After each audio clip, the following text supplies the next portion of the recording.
Hello, everyone, and welcome to the Charlotte Zoning Committee work session on November 1st, 2022. We are going to kick off with our introductions of our zoning committee. I'm Philip Gussman, currently the chair of the zoning committee. Will Russell, zoning committee. Douglas Welton, zoning committee. Courtney Rhodes, zoning committee. RJ Harvey. Grab a mic. Jay Harvey, zoning committee. Thank you. And then we'll go on to staff that's in the room. If we can start or get it. Max Oliver, planning staff. Emma Canarajas, planning staff. Holly Kramer, planning staff. Joe Mangum, planning staff. John Kinley, planning staff. Michael Russell, planning staff. Anna Aliati, planning staff. Dave Pettin, planning staff. If we can move on to staff that are online. Jake Carpenter, CDOT staff. Patrick Monroe, CDOT staff.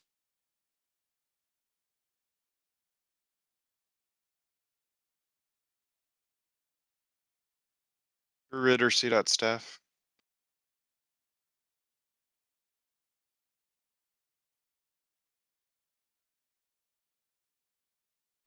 Last call for any staff online. All right, excellent. With introductions out of the way, we can jump into our agenda. Do we have any deferrals that we need to? Yes, we've got two listed deferrals and one that came in today. So the first two items we have for deferral are item 1, 2021-209 by Coastal Acquisition Entity LLC and 2021-213 by Goldberg Companies, Inc. And then the last one we have is 2022-015 by Fiorenza Properties LLC. Which item number is that by chance? What agenda item? I'm sorry, that's okay. Item number 9. So we've got items number 1, 2, and 9 requesting deferral to our December zoning committee meeting. That would be December 6th. All right. So we have those. Anyone interested in making a motion to defer those? This is Commissioner Welton. I move that we accept the deferrals on those 3 issues until the December meeting. Moved by Douglas, moved by Welton, seconded by Harvey. All in favor, say aye and raise your hand. Aye. All opposed? That's unanimous 5-0. All right, those are deferred. Yeah. Moving on then to item number 3 on our agenda. Rezoning petition 2021-244 by Juarez Silva. And we are going to Joe. Kick us off. Thank you. This is approximately 1 acre located on the south side of Cindy Lane near the intersection with Bowline Drive. This might be familiar. Current zoning is R4. Proposed zoning is I1CD. The 2040 policy map recommends neighborhood 1 place type. And the proposal is simply this to allow the one use of a contractor's office with accessory storage as permitted in the I1 zoning district. Staff recommends approval. It is inconsistent with the neighborhood 1 place type. However, we feel that the limited use as well as the location of the site adjacent to mostly industrial zoning and uses there on the south side of Cindy Lane make this an appropriate place for I1CD. Be happy to answer any questions. Excellent. Any questions from the committee? I wanted to thank staff for I'm sure it was the petitioner, but an impressive job of limiting the uses down to just what he wants to use it for and making this a relatively straightforward, I would say, petition in almost every regard. I'll entertain a motion if anyone is. It's Commissioner Walton, I'll make a motion. Thank you, Commissioner Wolf. Having reviewed the petition and considered the consistency statement prepared by staff to approve this petition, I move that we recommend approval of petition number 2021-244 as it appears before us and adoption of the consistency statement as it appears before us. Rhodes, second. Thank you. Second, moved by Weldon, seconded by Rhodes. All in favor, say aye. Raise your hand. Aye. Opposed? Unanimous 5-0.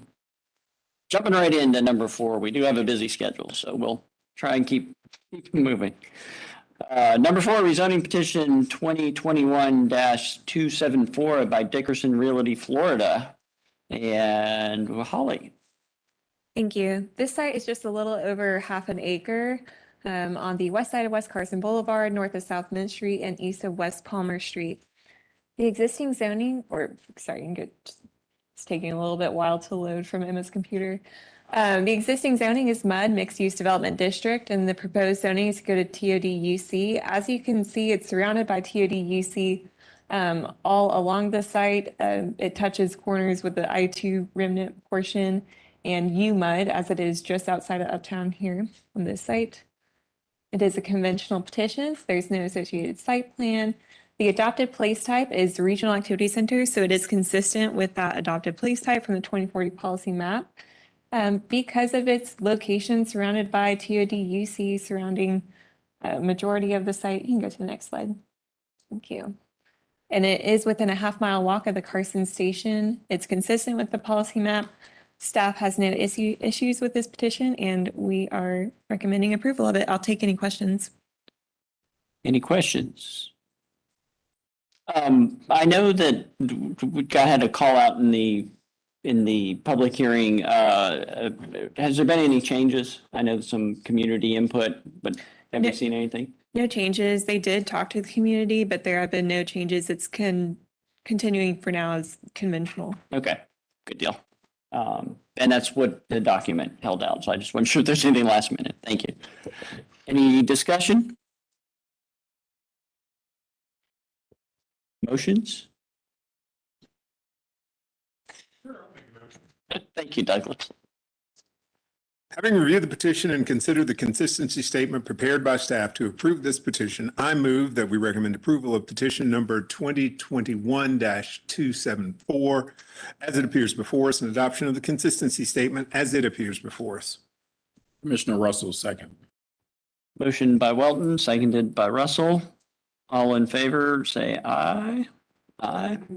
Opposed? That passes unanimously as well. Moving on to petition number 2021-275 by Abacus Acquisitions LLC. And we're with Michael. Great, thank you.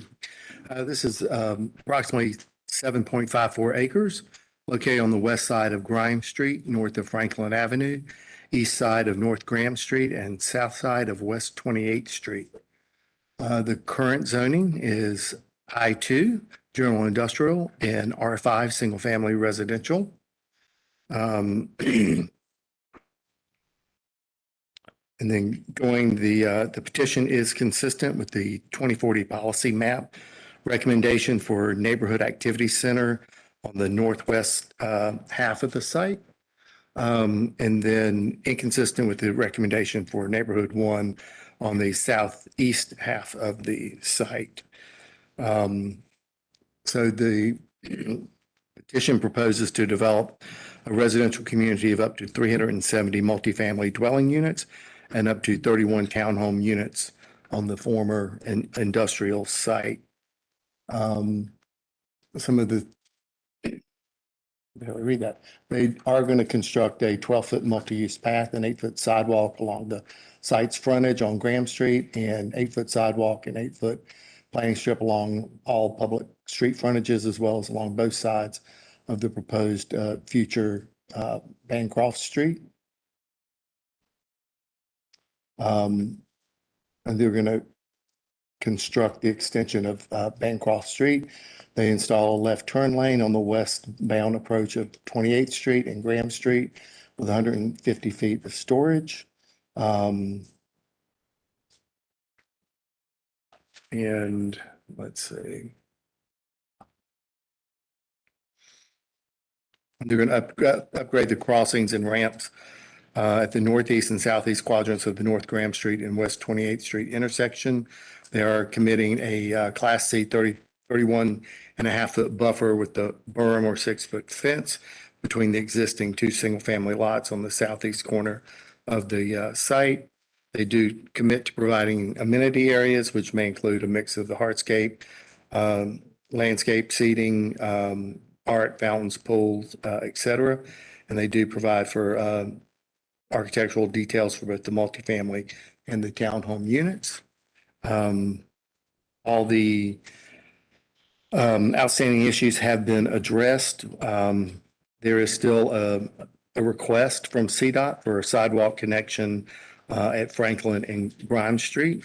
But other than that, staff recommends approval of this petition. Be glad to take any questions. Thanks, Michael. Any questions?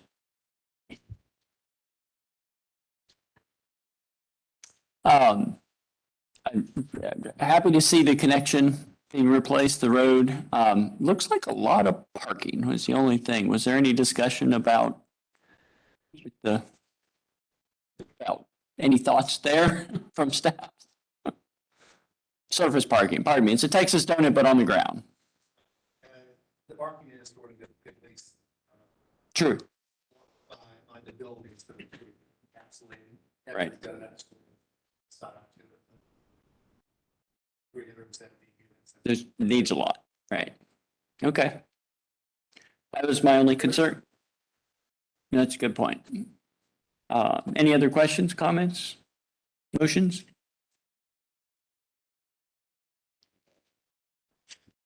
I'll make a motion. Thank you very much, Commissioner Rhodes.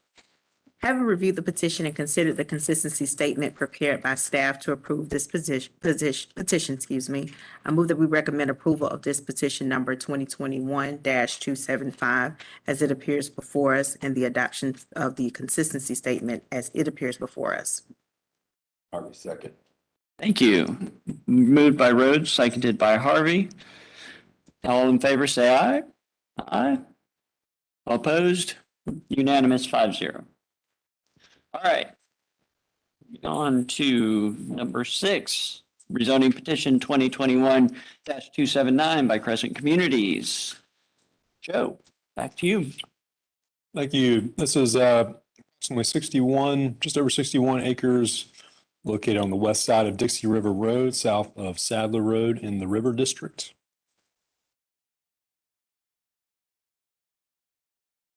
Current zoning is R3 Lower Lake Wiley Protected Area, and proposed zoning is MX2 Innovative Lower Lake Wiley Protected Area. The 2040 policy map recommends community activity center place type for the site as well as the surrounding area. The proposal is for up to 488 residential dwelling units, 150 of which may be single family detached at a density of 8 DUA.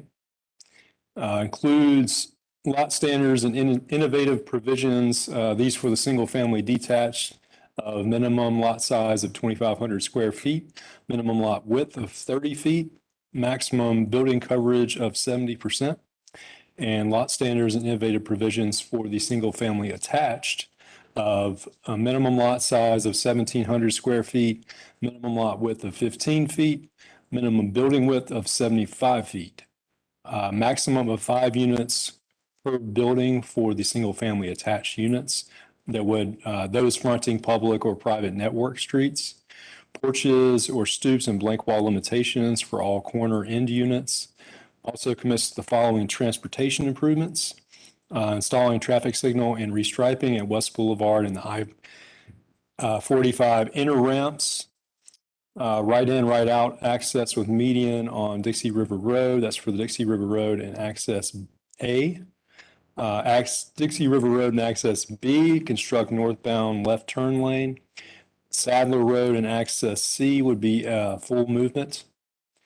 Also, implementation of Dixie River Road approved cross-section, which includes 2 10-foot travel lanes, 5-foot on-street parking, curb and gutter, 8-foot planting strip, 6-foot buffered bike lane, and 8-foot sidewalk. Also reserves a minimum 15% of the site as passive open space and 5% as active open space. Since the public hearing, we usually have notes. Let's see here. Just a minute. Since the public hearing, they have addressed 3 outstanding issues. One was confirming conditional notes match the TIS requirements, as well as adding a conditional note stating that a minimum of 15% of the site would be set aside as tree safe. Also removing a specific note related to the design of garages. Proposal is consistent with 2040 policy map, and staff recommends approval, and be happy to answer any questions. But just to clarify, at this stage, there are no outstanding issues. Yep, I have a question for you. Go ahead. On your post hearing analysis, under Charlotte Water, it says that the developer will need to donate pipeline infrastructure to Charlotte Water to serve their parcel. Do we know that they've committed to doing that? I am not sure. That conversation usually happens outside of our. I'm just curious about that. And then like who's responsible for paying for it once it's installed? I believe that is developer pays for. Is that correct, Dave? Right. Okay, no, I'm saying like once it's turned over, once it's done and operating, does that go to Charlotte Water for them to maintain at that point? Thank you. Any other questions? Discussion, motions?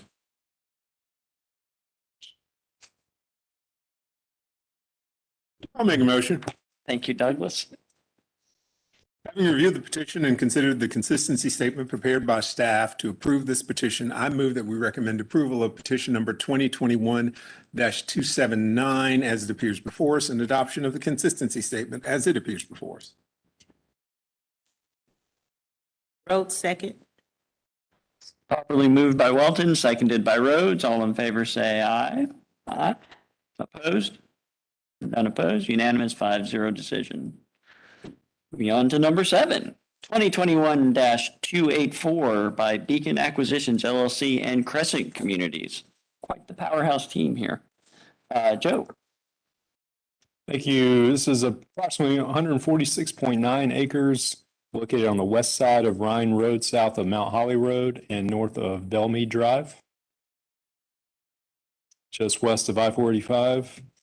Current zoning is I-1, I-2 CD, and R3 Lower Lake Wiley Protected Area.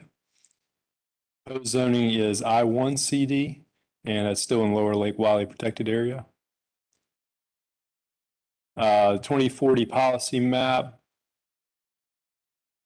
recommends neighborhood 1 place type for all that portion there in yellow, and manufacturing logistics place type for the portion that's shaded in purple.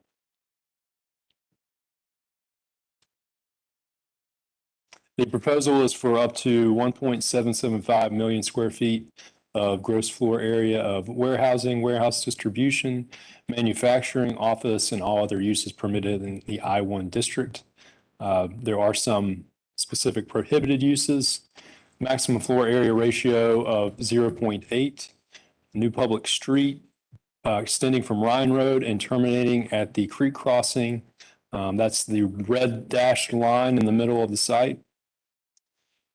An 8-foot planting strip and 12-foot shared use path along the Rhine Road frontage, 8-foot planting strip and 5-foot sidewalk along the proposed new street. Rhine Road and Access A to be right in, right out with southbound right turn lane and a median on Rhine Road. At both Access B and Access C on Rhine Road, there would be a full movement with southbound right turn lane and northbound left turn lane.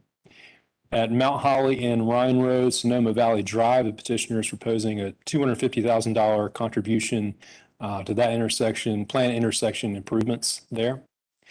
Be a 100-foot Class A buffer, which may be reduced 25% with the berm along the site's perimeter. That's everywhere shaded in green. Also proposing to dedicate 3 acres to Mecklenburg County for a future neighborhood park, as well as a minimum 90-foot wide trail easement along the western property line for a future trail connection. And development also commits to having 0-foot candles at the property lines of adjacent single-family zoning. Since the public hearing, the petitioners addressed a comment related to right-of-way there at the creek crossing. The petition itself is not proposing to connect to it's Verde Creek Road.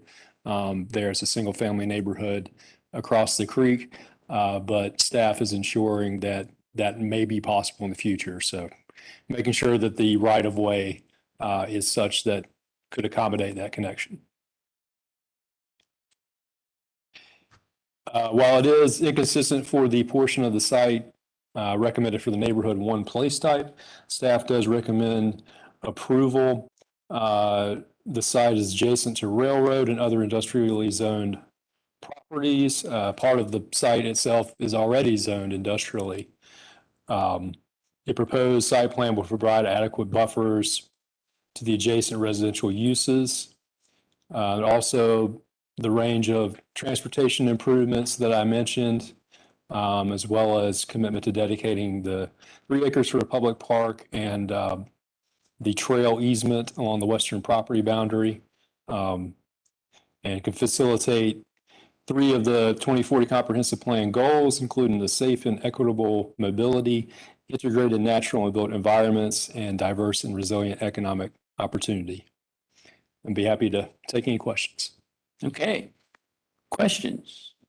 On the outstanding issues. Use your mic, if you don't mind. Sorry. On the outstanding issues, there was one, it's just about clearly labeling the right of way. And it still says outstanding. Do we have? So there, the wording was not to CDOT's liking. I guess it wasn't, maybe did not fully encompass what they needed. However, the petitioner has sent a revised site plan to us that does address that comment fully, and CDOT has agreed to that. So it has been addressed at this point. That'll be a good one that council gets to vote on to accept with our changes. So, Douglas. I just had a question about the intersection. This project's making a contribution to traffic improvements at Rhine Road and Mount Holly, Huntersville Road. We have in the past done several rezonings out here, and I guess what's the timeline for things to that intersection to be done up to be good, or whatever technical term may apply to that, if that timeline is even available? Perhaps CDOT? Yeah, I would defer that question to CDOT. Yeah, good evening. This is Patrick with CDOT. The improvements that are going to be made at this intersection, it's going to become a signalized intersection that CDOT is actively working on at the minute. It is in design, and a large part of the improvements is dictated by the rail. There's an existing rail line along Rhine Road, and that part of the piece is currently in design with the rail. We're actively coordinating with the rail company. With that said, we don't have a detailed timeline of the schedule, except that we're working on it to get it installed as soon as possible. A large part of it is based on the rail schedule, and they're actively in design with the preemption and gates that will be installed. Thank you.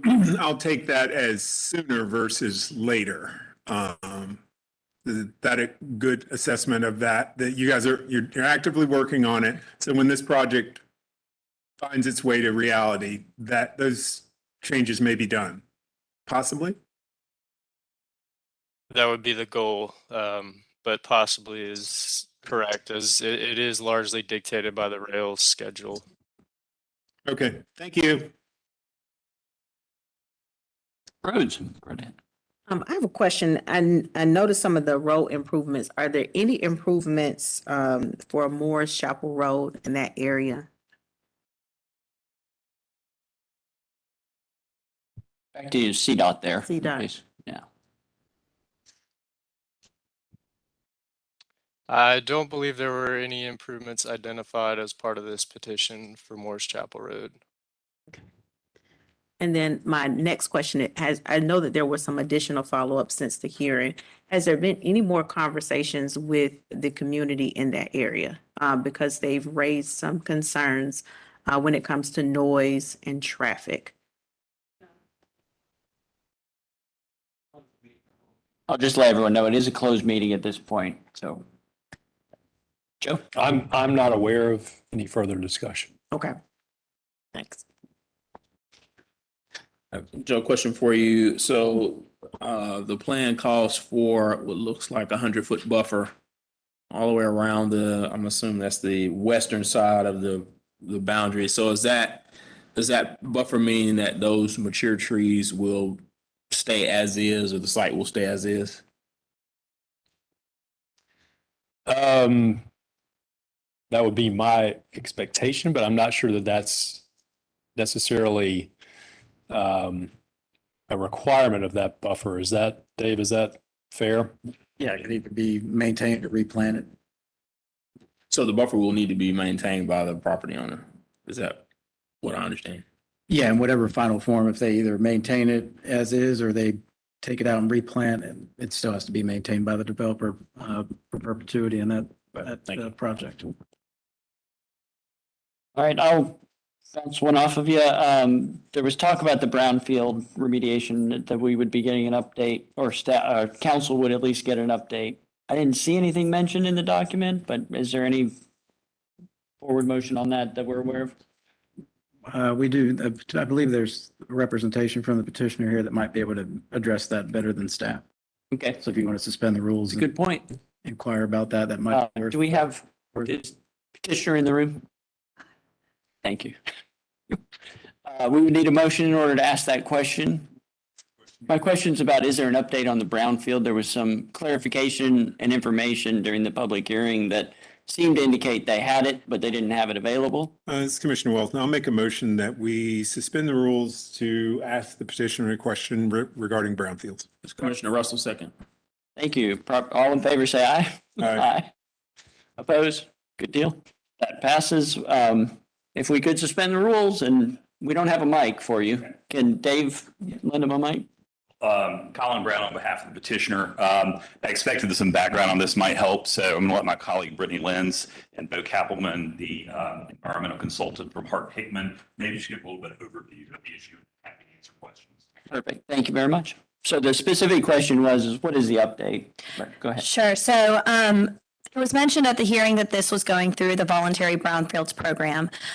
So we just wanted to first mention kind of the two main reasons that this is a benefit to the site. First of all, it's a voluntary program. You have Crescent and Beacon, who are two very well recognized local Charlotte developers, running it through this voluntary program, which is coordinated with Department of Environmental Quality to make sure that contamination, which has been found on site, and I'll let the environmental expert tell you more about that, but there is contamination on the site. This voluntary program ensures that it is monitored, it is remediated if needed, it is, it doesn't continue to spread throughout the site.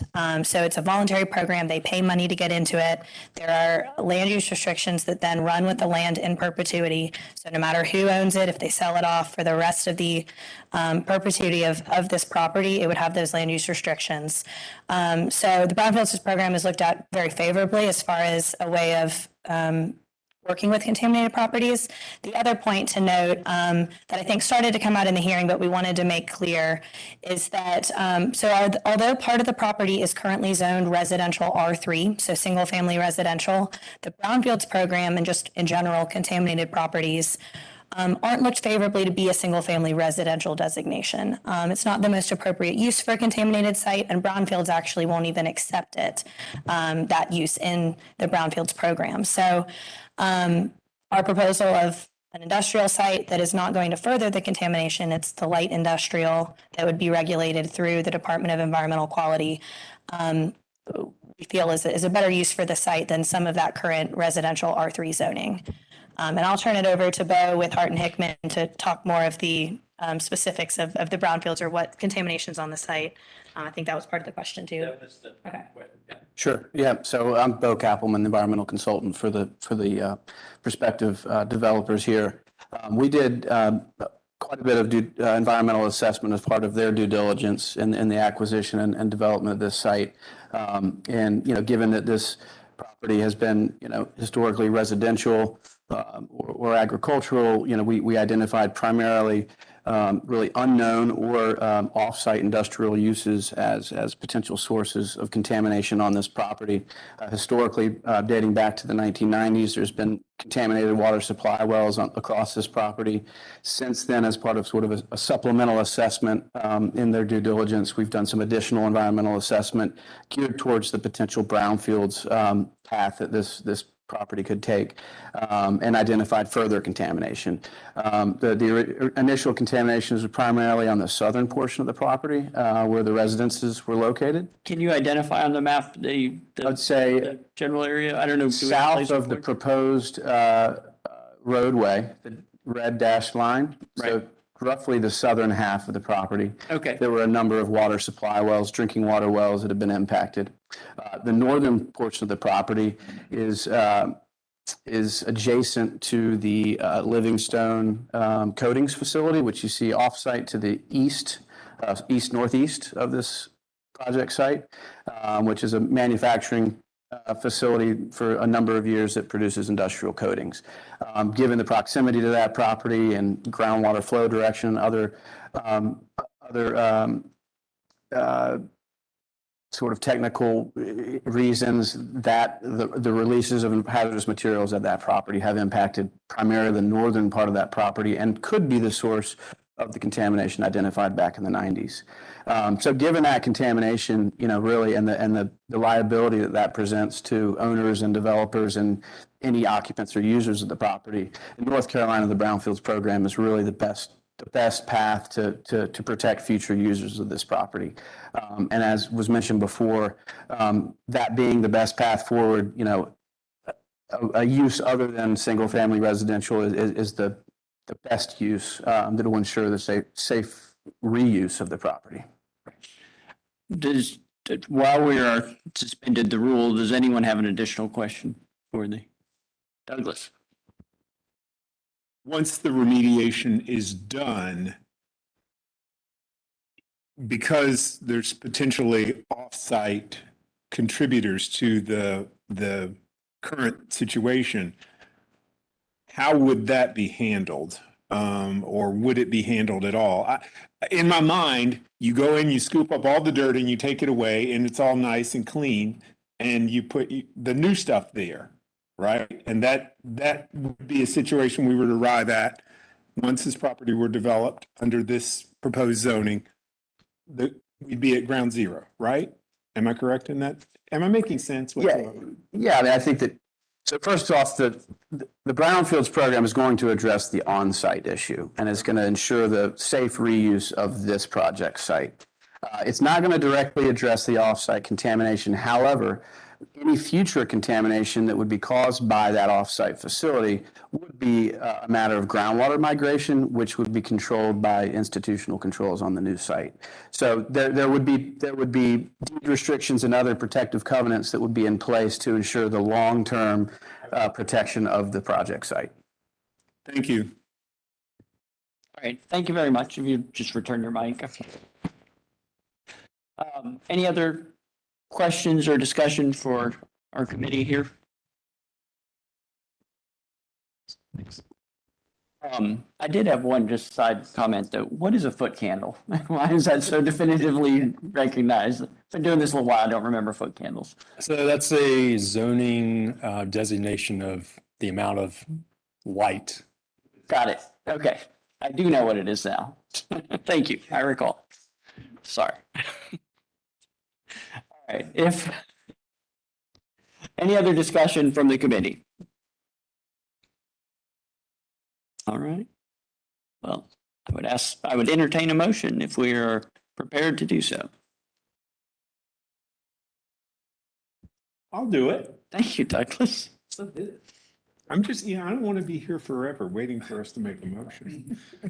Having reviewed the petition and considered the consistency statement prepared by staff to approve this petition, I move that we recommend approval of petition number 2021-284 as it appears before us and adoption of the consistency statement as it appears before us. Rhodes, second. Moved by Welton, seconded by Rhodes. All in favor, say aye. Aye. Opposed? Rhodes is opposed. And would you like to state your, thank you.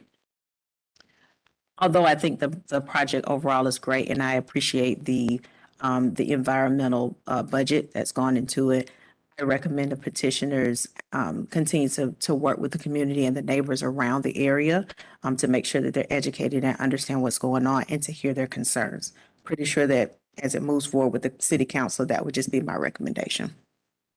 I think that's an excellent minority report or minority opinion. Got that, everyone? Good deal. All right, that passes 4-1.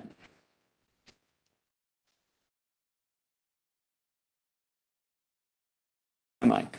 Moving on to rezoning petition 2022-013. That was me. By Charles T. Carpenter. Going to, I'm assuming Claire is Dave? That's right. All right. 2022-013 is currently zoned R4. Proposed zoning is B2 conditional. Adopted place type, those recommend neighborhood center for this stretch going down Joyce Drive just off of Milton Road.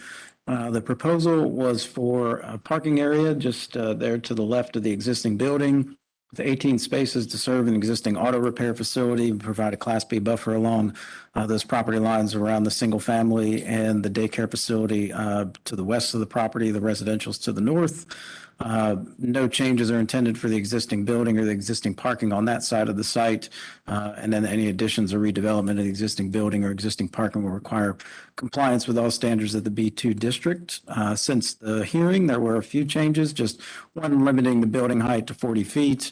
Then another note change just to clarify the location of the buffer along the north and west property lines. This petition was brought to us as I believe we're trying to remedy a code issue with the parking that's currently on the site in this area where the paved parking would go. So this petition would beef up the buffer that's pretty much non-existent and install one there and then pave that surface area and provide a compliant parking area for that existing auto repair facility to continue to operate and stay in that same location. So staff does recommend approval. It is inconsistent overall with the neighborhood center place type.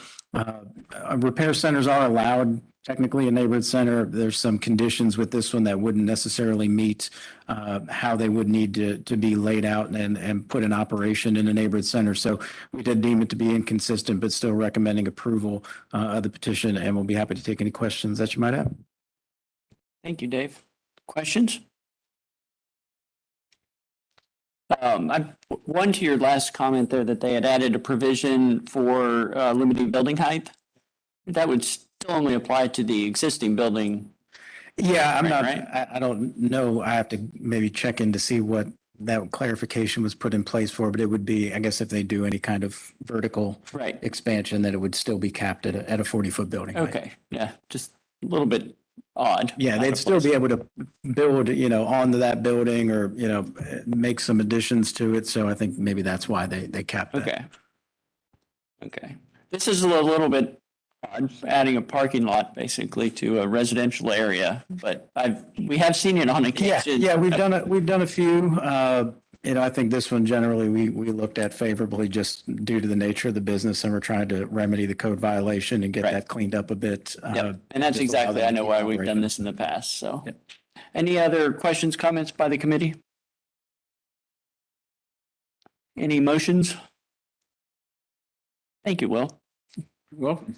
Commissioner Russell, having reviewed the petition and considered the consistency statement prepared by staff to approve this petition, I move that we recommend approval of petition number 2022-013 as it appears before us and the adoption of the consistency statement. Second. Rhodes, second. Okay. Give it to Rose, but you're next. All right, properly motioned by Russell and seconded by Rhodes. All in favor, say aye. Aye. Opposed? That passes 5-0. Skipping number 9, or petition 22015, because of its deferral, moving on to rezoning petition 2022-016 by Vision Properties. And we are at John, right? Okay, this is 25.91 acres on the east side and west side of Carmel Commons Boulevard, east side of Carmel Road, south of Pineville Matthews Road, basically across from the Carmel Road Shopping Center. Forget the exact name of it, but yeah, Carmel Road Shopping Center. Yeah, Carmel Commons is the area. Site's currently developed with 3 existing office buildings, and the proposed zoning would change the office zoning to MUD O, mixed use development optional. The 2040 policy map recommends a community activity center place type for the site. The proposal would basically split the site into 3 development areas. Development area A would keep the 2 existing office buildings on the site. A drive-through use would be proposed at the kind of northwest corner closest to the other commercial uses and auto-oriented type uses that are in the shopping center. And then area C and B would be developed with for C, it would be either multifamily uses or the existing office would remain. And then there'd be a small, I think it's a retail or office building off to the side fronting Carmel Road. And then in area B, basically the parking field would be redeveloped for multifamily uses as well. Total, you'd be looking at 360 multifamily dwelling units in area B, and then area C could have an additional 360 multifamily units if they went with that option. The maximum building height would be 85 feet. It prohibits certain uses such as car washes, gas stations, convenience stores with and without gas, automobile service stations, and single-story self-storage facilities. There are a few optional provisions, optional provisions that relate to allowing the existing buildings to remain, such as allowing parking between those buildings and the streets, and then allowing for the 1 drive-through use, and then also in the event that Area C is redeveloped for multifamily, there's a few places on the site plan that are indicated for options to allow some parking for visitor and guest parking and parking to serve the existing office uses and the streets as well. Constructs a buffer bike lane, planting strip and sidewalk on Carmel Road, and a planting strip and sidewalk on Carmel Commons. Provides a number of transportation improvements per their TIS. Architectural design standards, and provides a minimum of amount of urban open space and with amenities throughout the site. Next slide. This is the site plan that they submitted after the public hearing. You can see, it's a little hard to see, but there's a area here in the corner that's shaded, and then a small area here that's shaded. Those are the areas where the optional provision would apply for allowing parking between the building and street in the event that Area C was redeveloped for multifamily. The petitioner also added, do we have a slide with the changes since the hearing on this one? Is that next? Oh, I thought there was a listed somewhere. Since the hearing, the petitioner did add a note regarding the cross-access easement with the adjacent office uses. And I believe that's still under discussion. So if you want the latest on that, you might want to suspend the rules to get a verbal status update from the petitioner's agent. I believe the way it's worded on the current site plan is that it would allow be restricted to only emergency access and or pedestrian access. But I believe there's some still ongoing discussions regarding that. Next slide.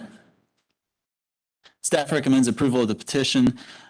There's no outstanding issues. It's consistent with the 2040 policy map and recommendation for community activity center. I'll take any questions. Thank you, John. Any questions from their committee? I don't necessarily have a question per se, but more of a comment. So this one is a little confusing to me because it sounds like if done at its optimum level, you're going to add 720 units of residential space, but then we're going to create drive-through and auto-dependent uses across from Development C. So I'm just kind of figuring out like who is this intended for? Because it seems like we just put a whole bunch of stuff together to fill 26 acres without really thinking about the connectivity of pedestrians or the use. Because I think that it's good that we're redeveloping a giant parking lot, but we're just changing one giant parking lot for another giant parking lot. That's all. Good. I don't know, John, do you have anything to speak to that on that one? So there's some different things that are going on specifically in this quadrant of the Pineville Matthews Road, Carmel Road intersection. A few years ago, we did a rezoning just to the north of here. This is going to be redeveloped for a Publix grocery store, and that rezoning is installing a new street that would connect here with a little roundabout right in that area. So there'll be pedestrian access through this through north of the site here. Also this along this dash line that is being converted into basically a network of internal driveways into a street that would also have pedestrian facilities along it as well. So it will improve pedestrian connectivity throughout the site. The staff did have some initial concerns about the drive-through use. However, the location and presentation of where it does orient it with the other auto-oriented type uses. This right here is a Woody's Auto Body Shop. So we felt like, if you are going to have a more auto-oriented use, this is the location that you'd want to see that in. And then the addition. It is limited to just that location, not to interrupt. Correct. Yeah. Okay. Yeah. That is the only place the drive-through can be on this map. Right. It can be in Development Area A, and the way the site plan is drawn, that's pretty much the only place that you'd be able to have it without having to come back through the rezoning process to amend their site plan. Development Area C and B with the potential for multifamily, does add a varied mix of uses to the site. And those pedestrians can either walk to these offices for work or walk to the grocery store or what have you, or even walk across Carmel Road because they are going to be putting in that multi-use path along Carmel Road. So that will improve pedestrian and bicycle accessibility up Carmel to basically the shopping center there as well. And then we do have some additional office or retail uses that would be added in this building here that would be walkable. So then what, so just clarify me, I'm sorry, clarify and humor me on this one. So there was mention of an emergency easement to the northeast, is that correct? Can you point to that on? So, yeah, that would be here. There's an existing, when they talked about at the hearing, there's an existing basically driveway here between this office development and this office. The owners of this office development had asked that the petitioner look at restricting or removing that access, and that's basically what has been discussed at the hearing and since has been discussed as well. Okay. It's not a required connection as part of the rezoning or required for CDOT, so staff and CDOT are comfortable with whatever agreement the petitioner and the adjacent property owner come to terms with. Thank you. If that rides heavy, the question on that connectivity rides heavy, we can suspend and ask where they currently are in their discussions. Okay. I guess to that point, I would say in general to the public that we would like to see more connectivity, especially on the pedestrian side. In emergency vehicles, I think that sounds like a good thing as well. Especially when we're putting this much more density, residential density in a particular place. People are going to walk. Hopefully, they're going to walk many places. Hopefully, they're going to walk to those doctor's offices. Any other discussion? Anyone feeling like a motion? I feel like a motion. Thank you. Having reviewed the petition and considered the consistency statement prepared by staff to approve this petition, I move that we recommend approval of 2022-016 as it appears before us and the adoption of the consistency statement as it appears before us. Harvey second. Second. We give this one to Harvey. Properly moved by motion by Rhodes, seconded by Harvey. All in favor, say aye. Aye. Opposed? Nay. We have a nay. And you want to go ahead and state your, Yes. So I do not feel that this petition does anything to enhance pedestrian connectivity. I just see that we're just adding residential uses to an already auto-oriented site. And I don't know that the proper thought was put through in that, and that and the number of driveway connections between buildings and new streets increases the number of pedestrian auto conflicts. sufficient, well, that sounds like we got that, right, Dave? Good deal. All right, thank you very much. That passes 4-1. Rezoning petition 2022-018 by MCRT SFR Investments LLC. We're Michael? Yes, thank you. So this is approximately 72 acres located south of Johnson Ayler Road, east of Prosperity Church Road, and west of Mallard Creek Road. The current zoning is R3 Single Family Residential. The proposed zoning is MX2 Mixed Use District. The 2040 policy map recommends the neighborhood 1 place type for this site. For this proposal, it allows up to 268 townhome units with a density of 3.7 dwelling units per acre. It converts Johnson Ayler Drive into an improved public street from the site boundary to the intersection with Johnson Ayler Road. They do provide a 10-foot multi-use path, 6-foot sidewalk, and 8-foot planting strip along Johnson Ayler Drive. Access to the site will be provided from Johnson Ayler Drive and a connection to Oak Street. They do provide a stub for future connection in the northern part of the site. They propose transportation improvements on Mallard Creek Road and Johnson Ayler Road, including pedestrian signals, improved curb ramps, and flashing beacons. And they provide an 8-foot planting strip and 6-foot sidewalks along all public roads within the site. And they provide a 50-foot Class C buffer around the perimeter of the site. They also propose common open space that includes potential amenities such as dog parks, seating areas, play areas, and other amenities that encourage outdoor gathering. Next slide.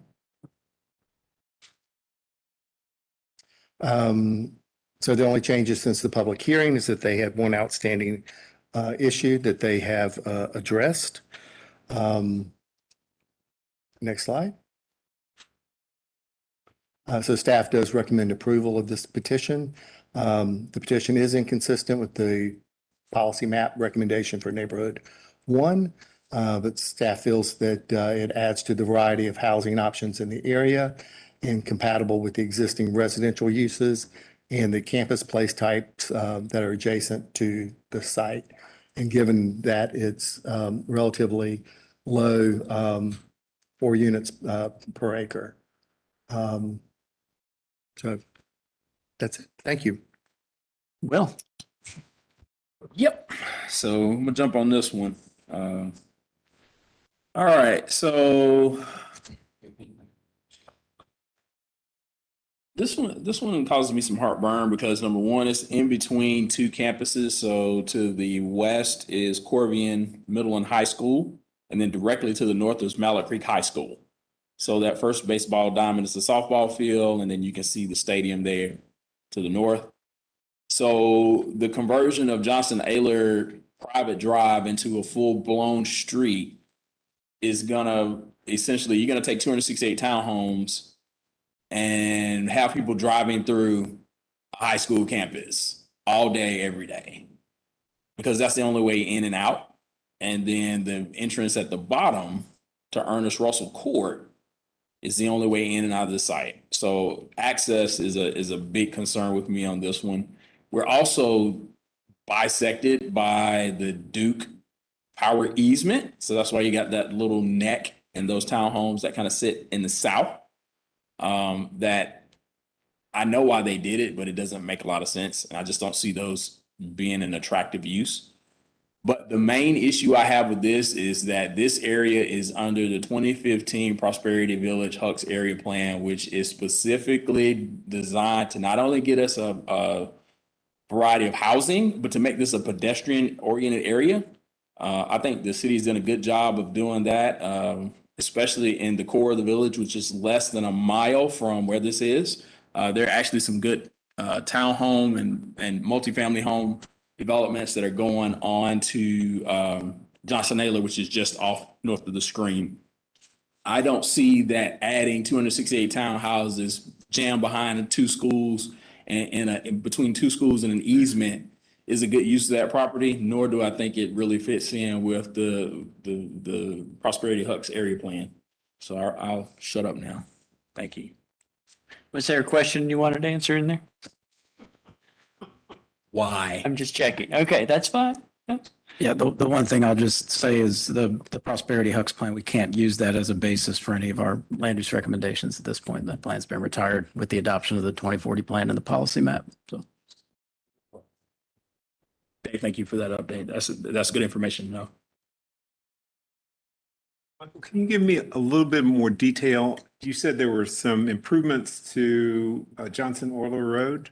What were those? Yeah, I mean, This is like a side street right now, okay. and that's a gravel.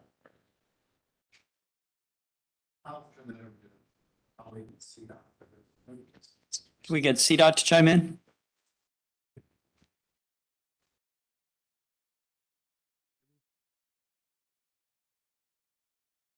You guys hear me? We can This now. is Travis Miller from CDOT. We hear you? Yes, we can hear you now. Just checking. I was made aware that you couldn't hear me earlier. But Johnson Orler is being converted to a collector, which is a public road from the CLDSM U07. So it has sidewalk connections there, which improves pedestrian connectivity. There will be the planting strip along there as well. It also widens the roadway and improves the pavement structure there. Okay, so there will be some better pedestrian connectivity on that road. Okay. Yes, and the connection to Oak Street Yeah. also was very important just because it improves the overall connectivity of the existing roadway structure that we have. And one thing to note is that this roadway being public was a Charlotte water requirement. Okay, thank you. And I mean, I would also say there, providing a 10-foot multi-use path and 8-foot planting strip along Johnson Naylor Drive. Yeah. As well. And they're going to, add pedestrian signals and the ramps and flashing beacons along the Mallard Creek Road and Johnson Naylor Road Okay. as well to make it more. One more that may not be answerable. There is the stub that is on the north-ish corner. And what will that stub eventually go to, or is there any notion that that stub's going to go anywhere right now? And I realize that may not be answerable. So if it's not, then. Yeah, it's just for future development. So until something Okay. opens up there where they could make a connection in the future, it's just part of building that connectivity. Yeah. Having it there as opposed to just ending it or Yeah. Right between two high schools, I'll propose a ice cream shop. I don't know. I mean, but yeah. Uh-huh. Okay. Any discussion, you gentlemen, would care to share? Your mic's on too. No, we're pointing at the map. So see, are we on TV? Are we on the TV thing now? We are on the TV thing. Yeah. Yeah, well, nobody can see my map. No, We're just, that's anything that would be I'm related good. to the conversation. All right. I'm good. Any other questions, comments? Go I have a ahead. question. This is in my neighborhood, so it's a mess already over there. So I mean, there's really no way around it because the high school is pretty in-depth and like you, Corvian's over there. It's a lot going on over there. There's churches, it's a lot. So my question is, and I can't remember if this is Johnson Euler, but from my memory, I remember that there are two roundabouts. So there's one roundabout right in front of the school, Mallet Creek, and then you go across the path and there's a second roundabout. So the second roundabout has a road that is closed.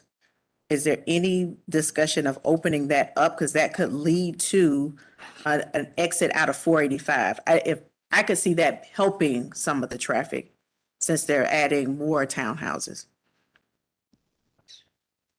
Good. I guess it's a question for Well, CDOT. you can answer it. Otherwise, I'll get CDOT to. I can answer that question. I'll let CDOT go and then I'll follow up. Could you actually repeat that? My computer froze here. No worries. So the second roundabout, which I believe is on Johnson Euler, this street. So there's the first roundabout that's right in front of Mallet Creek. And then there's a second roundabout that's connected by a cross, like a bridge. And that second roundabout has only two exits. It could have three that would lead out and go, and it could lead up to like Highland Creek Parkway, that leading up to 485.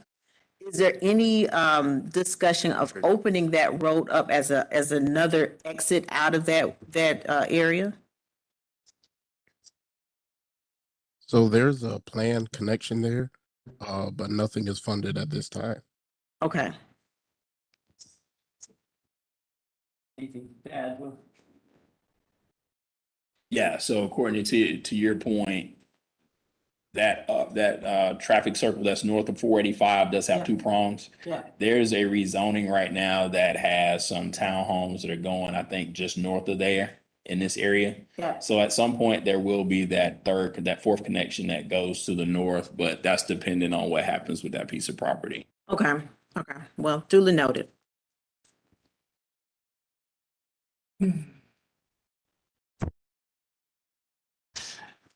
All right. Any other discussion, questions?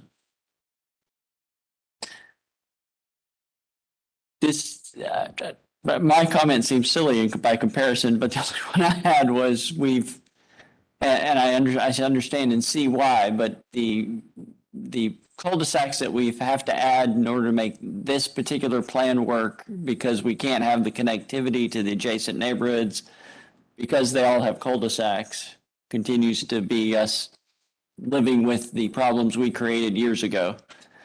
But I was just pointing that out, but you guys have much more thought into this. It's pertinent. I'll entertain a motion if anyone is up for that. Either way. I'll jump on it. I'm gonna stick it out there. Commissioner Russell, motion to deny. Having reviewed the petition and considered the consistency statement prepared by staff to deny this petition, I move that we recommend denial of petition 2022-018 as it appears before us and the adoption of the consistency statement. Do we have a second? Well, the only thing I'll clarify on that is that you'll need to come up with your own consistency because staff's consistency was to approve. Right. That's true. We'll have to. Sorry. Do I need to amend that? Yes. Okay. And your comment? So then the amendment would be as modified as follows, that it is not consistent with pedestrian connectivity that's already existing in the area.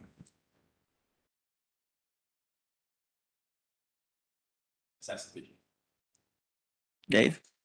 Good deal. Do we have a second? Keeping in mind that we have to vote on this one way or the other. Second, Rhodes. Okay. Moved by Russell, seconded by Rhodes. All in favor of this denial of this petition with the consistency and adopting the consistency statement Russell stated, please say aye. Aye. All against? Nay? Hey. Okay. So we are four, that is defeated 1-4. Is there any other motions any we would like to make? I'd like to make a motion. Go right ahead.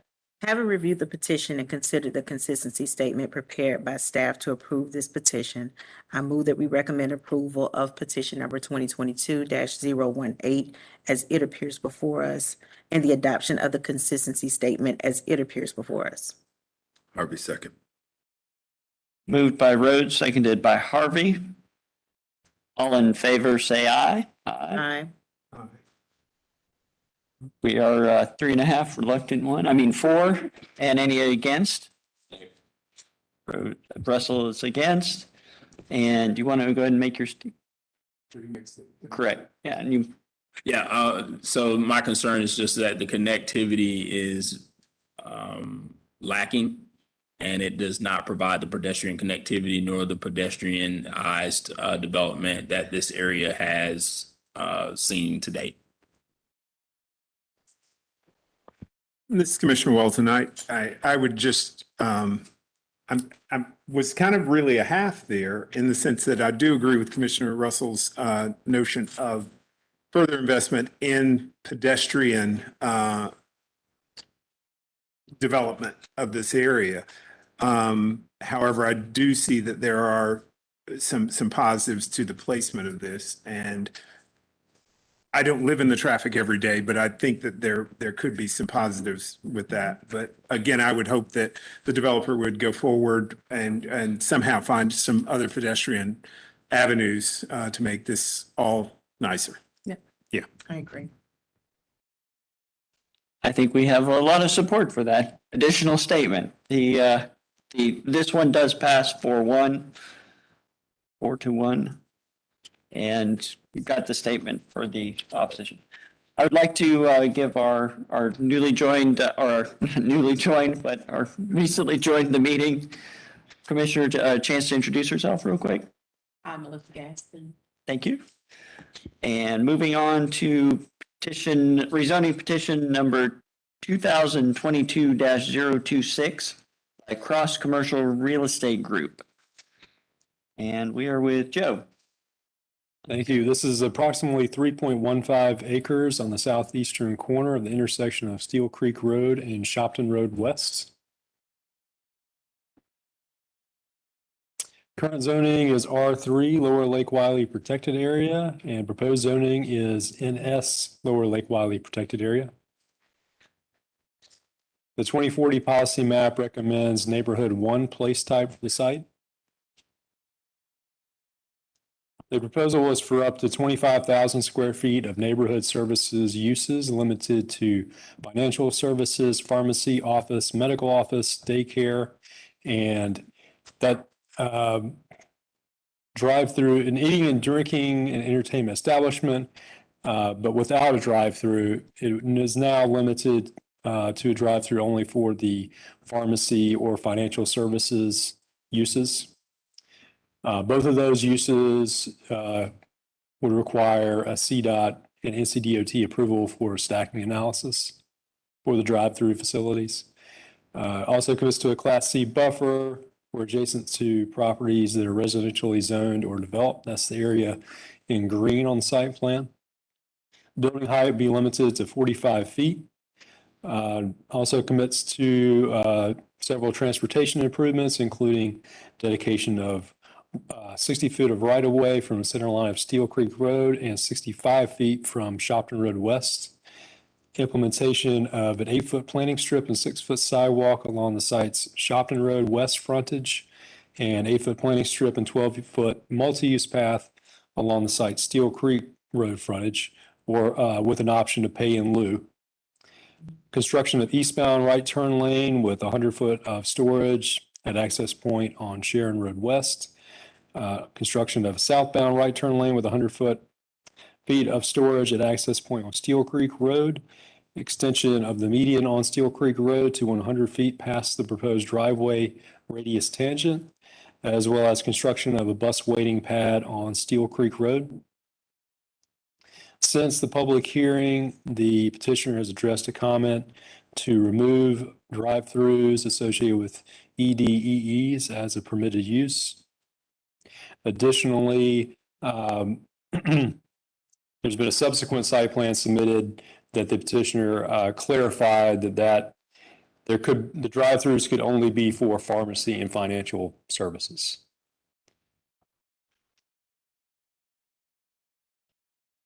Staff recommends approval. It is inconsistent, but staff feels that it's an appropriate transition between the commercial uses on the north side of Shopton Road West and the residential uses on the south side.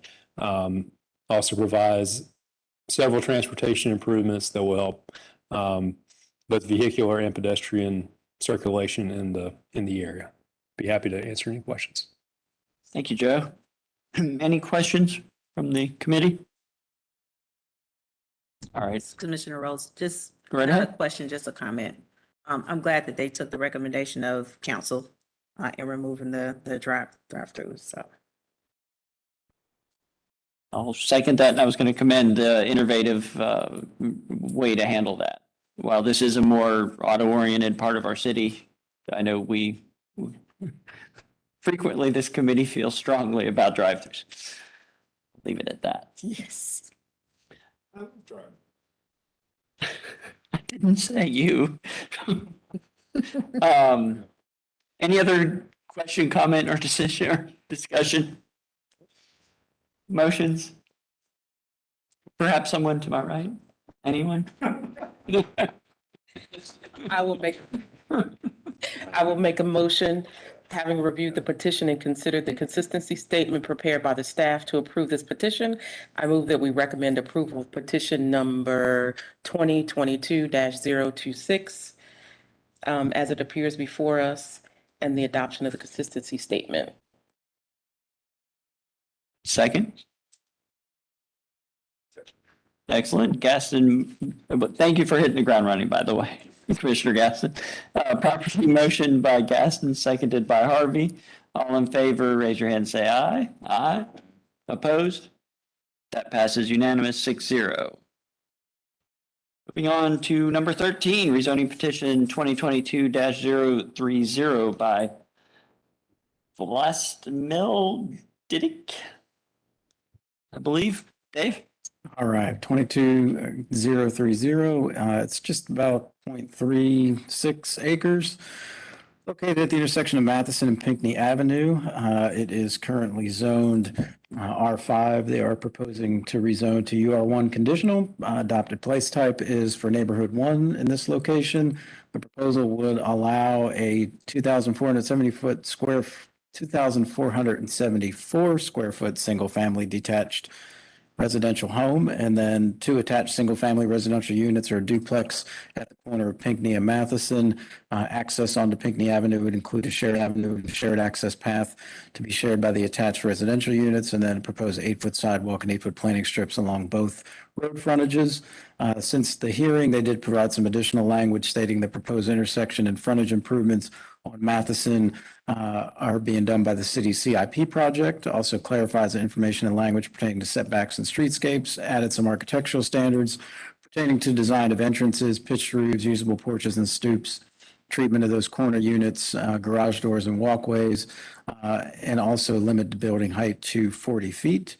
That would address all the outstanding issues. Staff does recommend approval of this petition. It is consistent with the policy map recommendation for neighborhood 1, and we'll be happy to take any questions you may have. Questions, comments, committee? All right. One comment. Go right ahead. I really like this development. Thank you. Thank you, Will. I like that we added the additional improvement on the garage door placement, which I know we frequently do. In these neighborhoods that don't have garages frequently, it's nice to include these additional properties and pay attention to how the garage door is presented. So, no, I think it's a pretty good one. Any other comments or motions?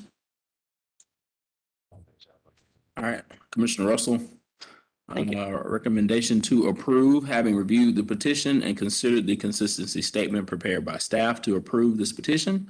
I move that we recommend approval of petition number 2022-030 as it appears before us and the adoption of the consistency statement. Wealthin, I'll second. Properly moved by Russell, seconded by Weldon. All in favor, say aye. Aye. Opposed? That passes 6-0 as well. All right, excellent. Moving on to 14, rezoning petition 2022-035 by Eid Raifi, A&E Rental Homes LLC. Going back to Dave. Several. So 2022-035, it's 0.37 acres located at the southwest intersection of Parkwood and Harold Streets, just east of Siegel Ave. It's currently zoned R5. Requested zoning is for UR2 conditional. Neighborhood 1 is the place type recommendation on the policy map. And the proposal presented at hearing was for up to 9 single-family attached residential units, limits building height to 40 feet. Access would be proposed there where that red arrow is approximately on Harold Street. That'd be internal residential alleys with walkways, would provide an 8-foot sidewalk and 8-foot planting strip along both Harold and Parkwood Avenue. Would dedicate 40 feet of right-of-way along Parkwood Ave measured from center line. Also propose a various amount of architectural standards for building materials like glass, brick, stone, simulated stone, et cetera. Does prohibit vinyl as a primary exterior building material, although you could use that on things like trim and soffits. Illustrates also the tree save area and common open space that's there on the back corner of the project outlined in green. Did have some changes since the public hearing. I know there's a lot of text on there, but mainly these were to address some outstanding issues and just some clarifications on some points. One item that was presented at the public hearing had to do with short-term rentals that they agreed to commit to there. So they did add a note essentially stating the tenant occupancy period shall be for periods of no less than 30 consecutive days, can't sublet without permission of the property owners or prior written consent of the property owner or landlord. So that was one note that was added. Did add that the face of the 8-foot sidewalk within Parkwood Ave would be located 8 feet from the future proposed Parkwood back of curb location. Does illustrate the existing bike lane on Parkwood and dedicates that 40 feet of right-of-way. Agrees to provide accessible sidewalk ramps at the corner of Harold and Parkwood. However, if that ramp that's in place today does comply with accessibility standards, then that existing ramp would remain. Sidewalk utility easement has been provided as well.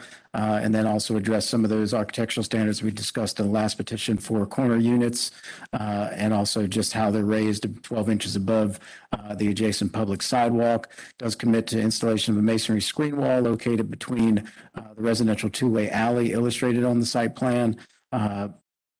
And also that minimum wall should span a minimum length of the residential alley and be a minimum height of 3 foot 6 inches. Also installs aesthetic landscape foundation planting, shrubs and grasses within the project side yard adjacent to 1711 Harold, and clarifies that preserve tree save and replanted tree save areas in common open space. And work through some of that with our urban forestry staff. So overall, all the outstanding issues have been addressed, including some of those additions that have been added. Staff does recommend approval. No outstanding items at this point. It is inconsistent overall with the neighborhood 1 place type, but staff does feel that that more neighborhood 2 type of project on that corner is an appropriate transition heading over to Parkwood, and does serve to provide some additional housing options within that in that neighborhood. So we'll be happy to take any questions you may have. Thank you, Dave. Any questions, comments? So I'm very happy to hear the short-term rental solution that we seem to have found that could be a good model for some of these types of projects that as they develop in the past. I'm curious, I know we've got that nice landscape strip there. the developer isn't putting in street trees, though, it doesn't look like, per anything that I could see on the plan. They would have to meet landscape standards. So that planting strip and along there, they would have to plan according to whatever city standards would be. Yeah. Because there's nothing existing right now, so they would have to. Right. So just wanted to double check. Yeah, that. as long as it requires it, they would have to meet that. If for some reason there's a caveat that it's not in there, then that I didn't be see at their it. discretion. But yeah, if right. the ordinance requires it, they would have to meet the ordinance. Exactly. Okay, good deal. Any other questions, comment? Motions? Commissioner Wilson, I'll make a motion. Having reviewed the petition and considered the consistency statement prepared by staff to approve this petition, I move that we recommend approval of petition number 2022-035 as it appears before us and adoption of the consistency statement as it appears before us. Thank you. Motion by Wilson, pardon me, seconded by Gaston. All in favor, say aye. Aye. And that is 5-0. Just a note for the record, that passes unanimous. Just a note for the record, Commissioner Harvey has had an emergency and needed to leave the meeting. Moving on to rezoning petition 2022-040 by FRH Realty LLC. Back to Dave.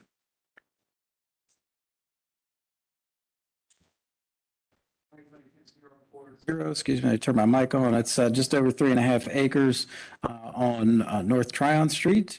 It is currently zoned I2, and the proposed zoning is for bud conditional. The adopted place type on this side of North Tryon Street is for innovation mixed use. You can see there's some neighborhood center, neighborhood 2 also within that general area. The proposal is for up to 350 multifamily residential units in one singular building, max height of 75 feet. 2 points of access onto North Tryon, including ingress, egress via an existing 20-foot non-exclusive Southern Railroad access easement. And then also includes transportation improvements like an 8-foot sidewalk and 8-foot planting strip along North Tryon. It does maintain the existing bike lane. Do have architectural standards that have been committed to for primary building materials, enclosed dumpsters, vertical and horizontal treatments to structured parking, building frontages, massing and height modulations, and also open space would be located within interior courtyards of the project. Changes since public hearing does add language pertaining to the streetscape and existing bike lane. All other changes were just to address outstanding issues. So there are no remaining outstanding issues. Staff recommends approval of the petition. It is consistent overall with the 2040 policy map recommendation, and we'll be happy to take any questions you have. Thank you. Any questions, comments, guys? All right, I'll save my questions just like council did for the one right after this so that we can talk about those. Anyone have a motion? I'll make a motion. Nope. Having reviewed the petition and considered the consistency statement prepared by staff to approve this petition, I move that we recommend approval of petition number 2022-040 as it appears before us and adoption of the consistency statement as it appears before us. Rhodes it is, okay. Properly moved by Welton, motioned by Welton, seconded by Rhodes. All in favor, say aye. Aye. Opposed? That passes 5-0 as well. All right, taking us to number 2022-044 at a very similar location. 2130 North Tryon Street LLC. Back to Dave. All right, thank you. This petition 2022-044, it's just adjacent to the one we just looked at. It's approximately 3.67 acres located along North Tryon Street, also currently zoned I2 and also proposing mud conditional. Adopted place type is the same. It is the innovation mixed use neighborhood center just across the street as well. This proposal is for 367 multifamily units, same building height, 75 feet. Architectural standards are fairly similar to the other proposal. Does propose some transportation improvements, which again would be 2 points of access onto North Tryon, 8-foot sidewalk and 8-foot planting strip along North Tryon Street, also maintaining the existing bike lane along the site's frontage on North Tryon, or it would provide a 5-foot wide bike lane if there's some areas that it's not already existing.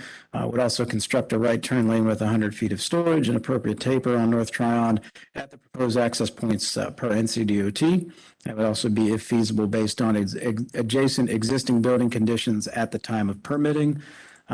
Changes to the site plan since the hearing did add a note stating vehicular access will be as generally depicted on the rezoning plan.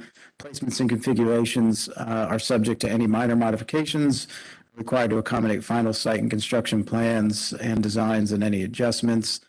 Also adjust the building footprint from within a portion of the right-of-way, so pulled some of that back a little bit outside of where it was being shown previously, and also then limited that building height to 75 feet, consistent with the petition just next door. All outstanding issues have been addressed. Staff does recommend approval. Again, it is consistent with the policy map recommendation, and we'll be happy to take questions you have on this one. Excellent. Any questions from the committee? I just wanted to reference that it is an interesting dialogue that the council had, as well as we continue to be aware, and we are also interested in the reports on where we see this sort of development, even if it doesn't kick off a traffic study. And I know we've got a great fix in the pipeline, but not here yet. So I just wanted to point out that we have a solution for this that's on its way on how we can better address some of these questions about traffic. Outside of that, good job, staff. Anyone like to make a motion?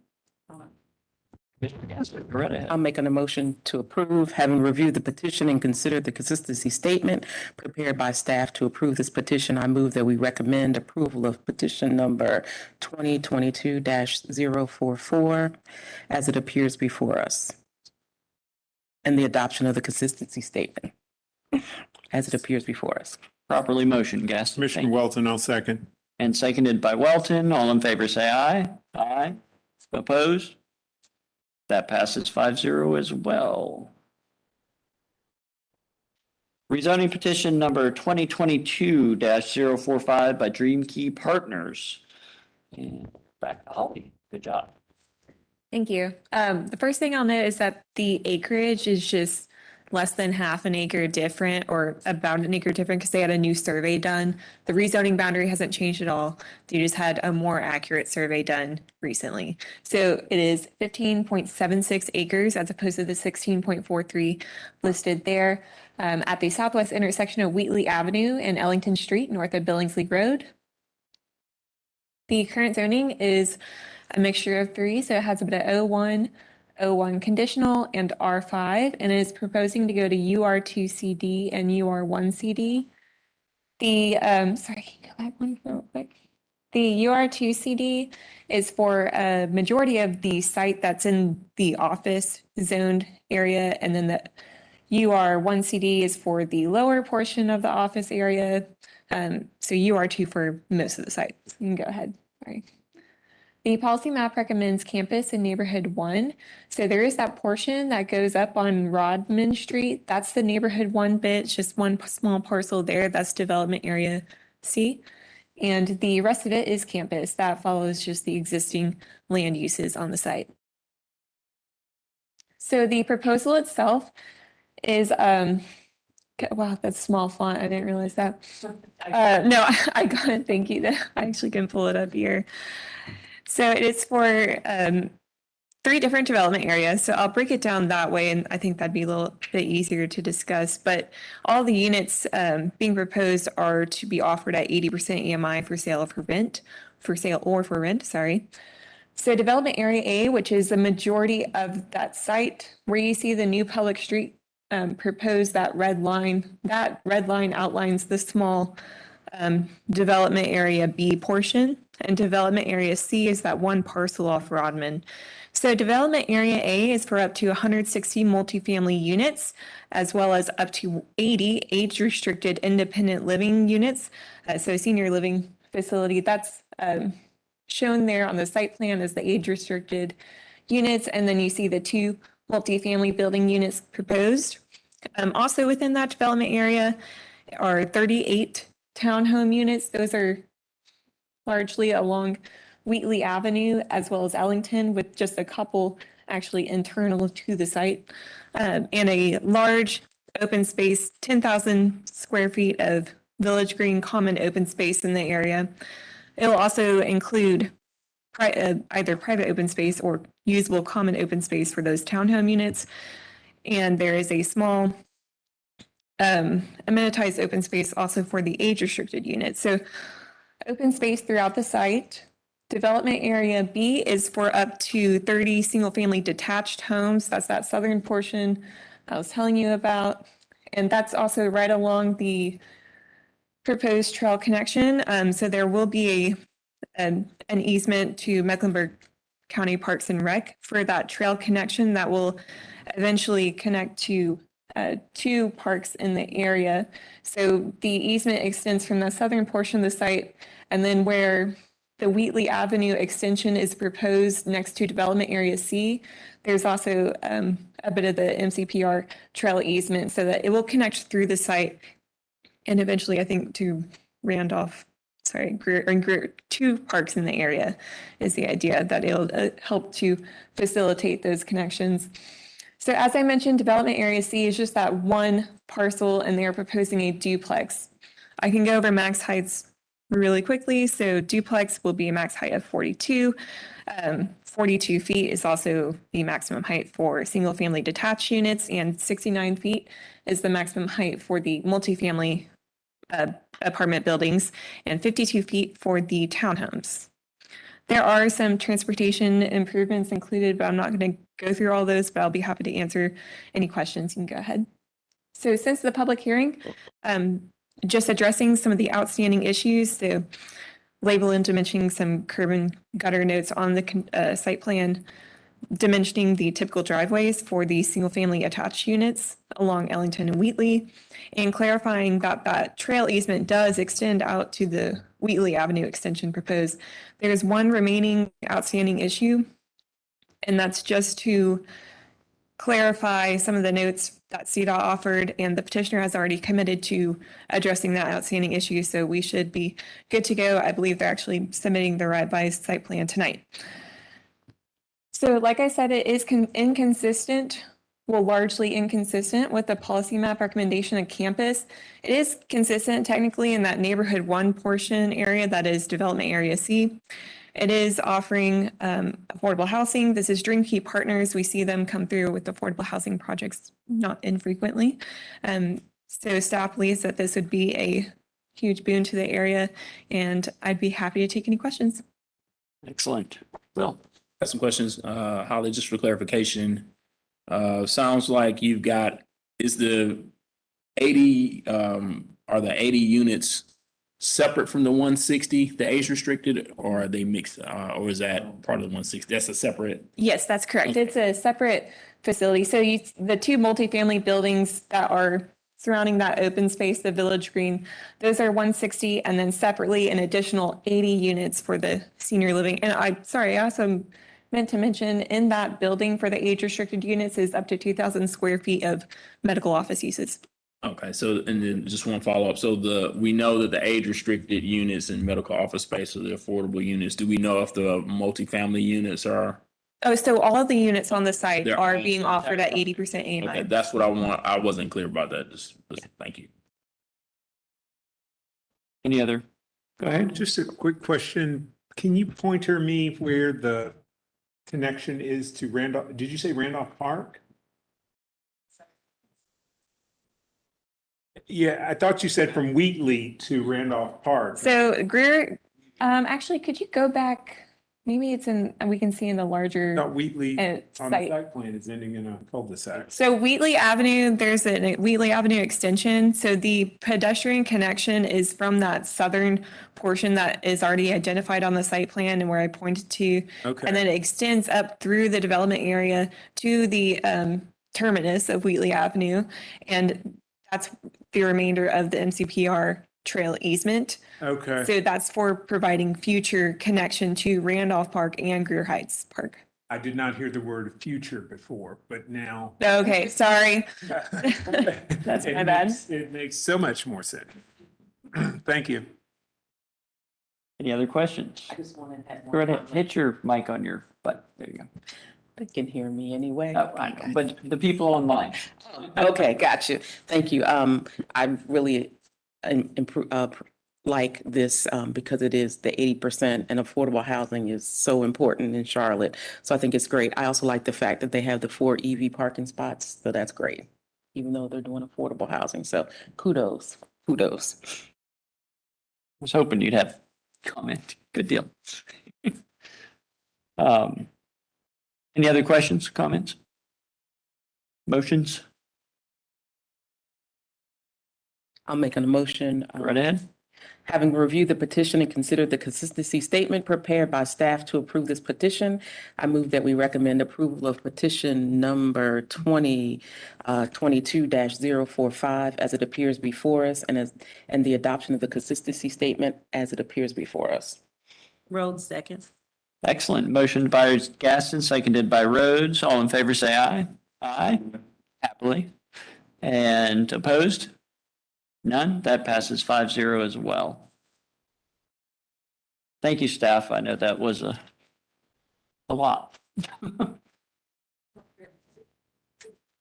right, moving on to rezoning petition 2022-046 by the Salvation Army of Greater Charlotte. This was certainly a show the other night, so I'll let you take us through it, Joe. I was watching. This is just shy of 6 acres located on the north side of Queen City Drive, just west of the intersection with Sloan Drive, just north of I-85. Current zoning is B2CD Airport Noise Overlay. Proposed zoning is B2 Conventional Airport Noise Overlay. 2040 policy map recommends commercial place type for the site and surrounding area. Is consistent with commercial place type recommendation, and staff recommends approval. Be happy to answer any questions. All right. Any questions? Commissioner Rhodes? A question. So, has the Salvation Army been able to work with the surrounding business owners? They show quite some concern in the council meetings, and they've shown quite concern just reaching out to us directly about the concerns of the violence and safety. Particularly, the hotels are next to the airport, so it's the first impression that people get of Charlotte. Have they really worked behind the scenes to work through the logistics of moving forward? Yes, so Salvation Army informed us that they have met with or the neighboring property owners, hotel owners, the Freedom Drive Coalition, as well as CMPD. That was a meeting last week. So I think they've done as well as they can do in terms of reaching out. Of course, it is a conventional petition, so they didn't have to do a neighborhood meeting, but I think they've made a good faith effort. Gotcha. Okay, thanks. Welton? I would just, I'm not going to sit next to you again. I did get an email from the petitioner this afternoon, and I felt like they had covered most of the turf that came up in the public hearing. And that's kind of all we're about land use, not about some of that other stuff. And so that was one of the things that was influencing me, was that we are about land use, and the land use will be there whether or not everybody's getting along all chummy or not. So that's my only comment. Agreed. And kind of where I landed on much of that. And the rezoning that we're doing will certainly affect the whole property. There's other ways it could be used. So I also see why we could have seen this with a whole bunch of conditions attached to it. With that said, if we have a community that's working together, it might be better. But go ahead. Yeah, Yeah, I agree. I think I think if the community works together on this, it could be great. Even the business owners said that they were not opposed to it because of what it represents. they just want to be sure that they can keep revenue going. They're business owners, they're in it for the money. And so I know that we look at it from a land use standpoint, but they had some legitimate concerns. And so I just wanted to be sure that we're mindful of the land use of both parties, because one is using it for, you know, a nonprofit purpose, going for affordable housing, which is great, it's what we need. You also have a business owner who's generating revenue and is paying taxes, which is also great. So I think it was just one of those that I was really torn on, and just making sure that they keep the lines of communication open. So it didn't seem like they were they had good communication prior to the meeting. So that was concerning. I will point out our UDO will have more community meetings, even if they're just informational, so. That's true. All right, any motions? This is Commissioner Wilson. I will make a motion.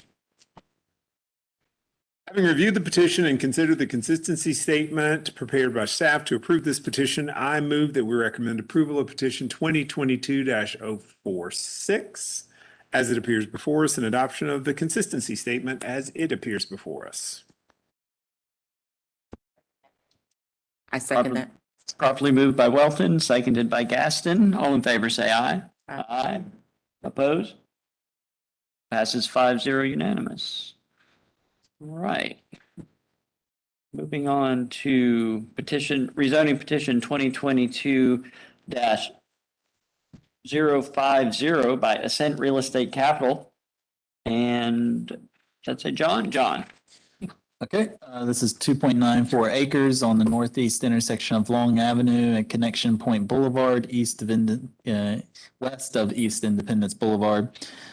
Site is near recently developed Aldi and some retail stores in the Mora area. Current zoning is MUD O, mixed use development optional. Proposed zoning is MUD CD, mixed use development conditional. 2040 policy map recommends a community activity center for the site. The proposal is for up to 270 multifamily dwelling units or 80 single-family attached dwelling units, maximum height of 65 feet for multifamily. If it's single-family attached, then it'd be 52 feet maximum height.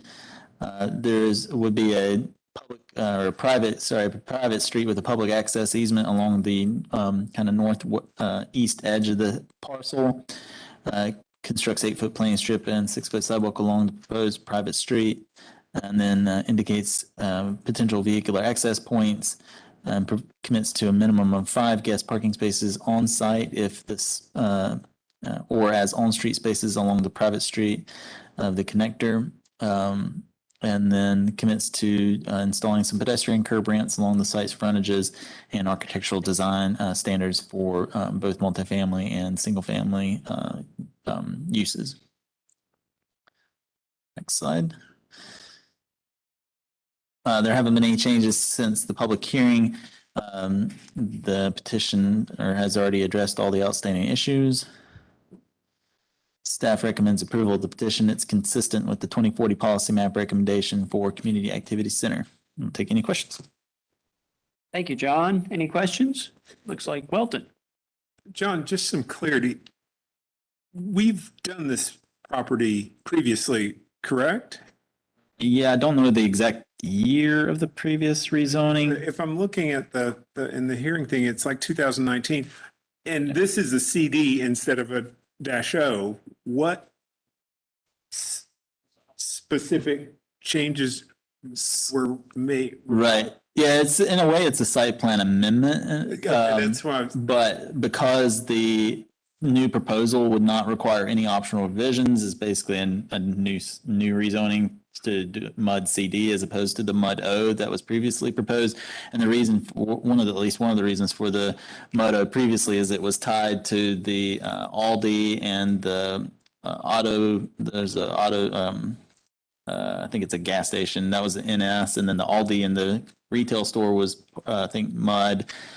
And then there was this was going to be an office building, and there was parking between the buildings and the street and that sort of thing. And that was the reason for the previous optional optional zoning on the site. With this proposal, they would not need any optional provisions to accommodate the development. So that's why it's a MUD CD. Okay, all right. I was a little confused. I was expecting it to be a site plan amendment, but it's not. It's Deja vu all over again. yeah. Okay, thank you.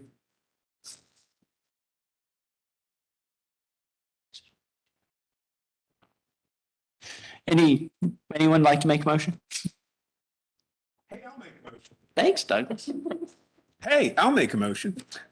Having reviewed the petition and considered the consistency statement prepared by staff to approve this petition, I move that we recommend approval of petition number 2022-050 as it appears before us and adoption of the consistency statement as it appears before us. Russell, second. Probably moved by Walton, seconded by Russell. All in favor, say aye. Aye. Opposed? Excellent. We also passed that one 5-0. Rezoning petition 2022-051 by Joseph Boyapati. I don't know. Just say it with confidence. Yeah. Thank you.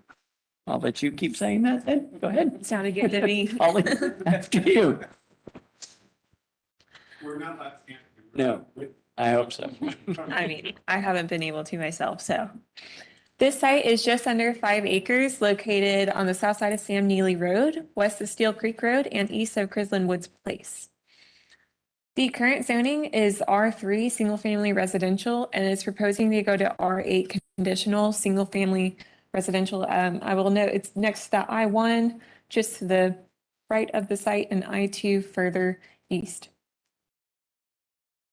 The adopted place type is neighborhood 1 for this site, and there's the manufacturing and logistics just to the east, reflecting the industrial zoning on that area. The proposal itself is for 24 units in 6 quadplex buildings at an overall density of 4.8 DUA. So I'll note that that's not so far off of the existing zoning, and it provides a moderate increase to the R3 that's in the area. Commits to providing 2 parking spaces per unit and 2-car garages, as well as 6 on-street visitor spaces. Provides a minimum 50% open space per quadplex lot. The site itself has overall 15% common open space. Access to the site is off of Sam Neely Road. It constructs an 8-foot planting strip as well as a 12-foot shared use path along Sam Neely Road, so allowing for some pedestrian improvements in the area. There will be a new internal public street that has a, now 8-foot planting strip and sidewalk on either side. That was a change since the public hearing. It provides a small buffer along the site's western boundary, which abuts those single-family uses. That buffer, I'll just go ahead and note, since we're here, is now 6 feet with a fence.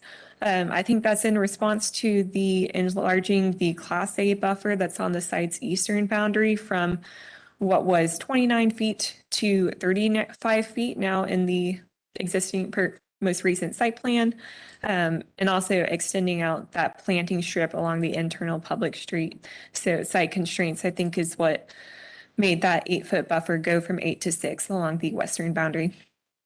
Provides standard architectural details. You can go to the next slide. So as I already mentioned, it changed the planting strip from 6 feet to 8 feet, increased the Class A buffer from 29 to 35, and the western property buffer went from 8 feet to 6 feet, but still has a fence, an opaque fence along that site. Go ahead, sorry. So staff does believe that this provides appropriate infill in the area. It doesn't bisect an existing neighborhood. It does abut that neighborhood 1 area, but it can help provide a transition to the uses that we see just north and east of this site, which aren't so much single family residential.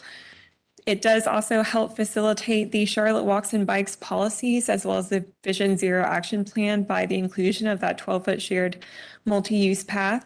I know that during the public hearing that there were comments about stormwater, and I've spoken to a lot of the residents next to this petition about their stormwater concerns. I will note that this petition did add all of the stormwater's recommendations, which go a little above and beyond what would normally be required in the ordinance.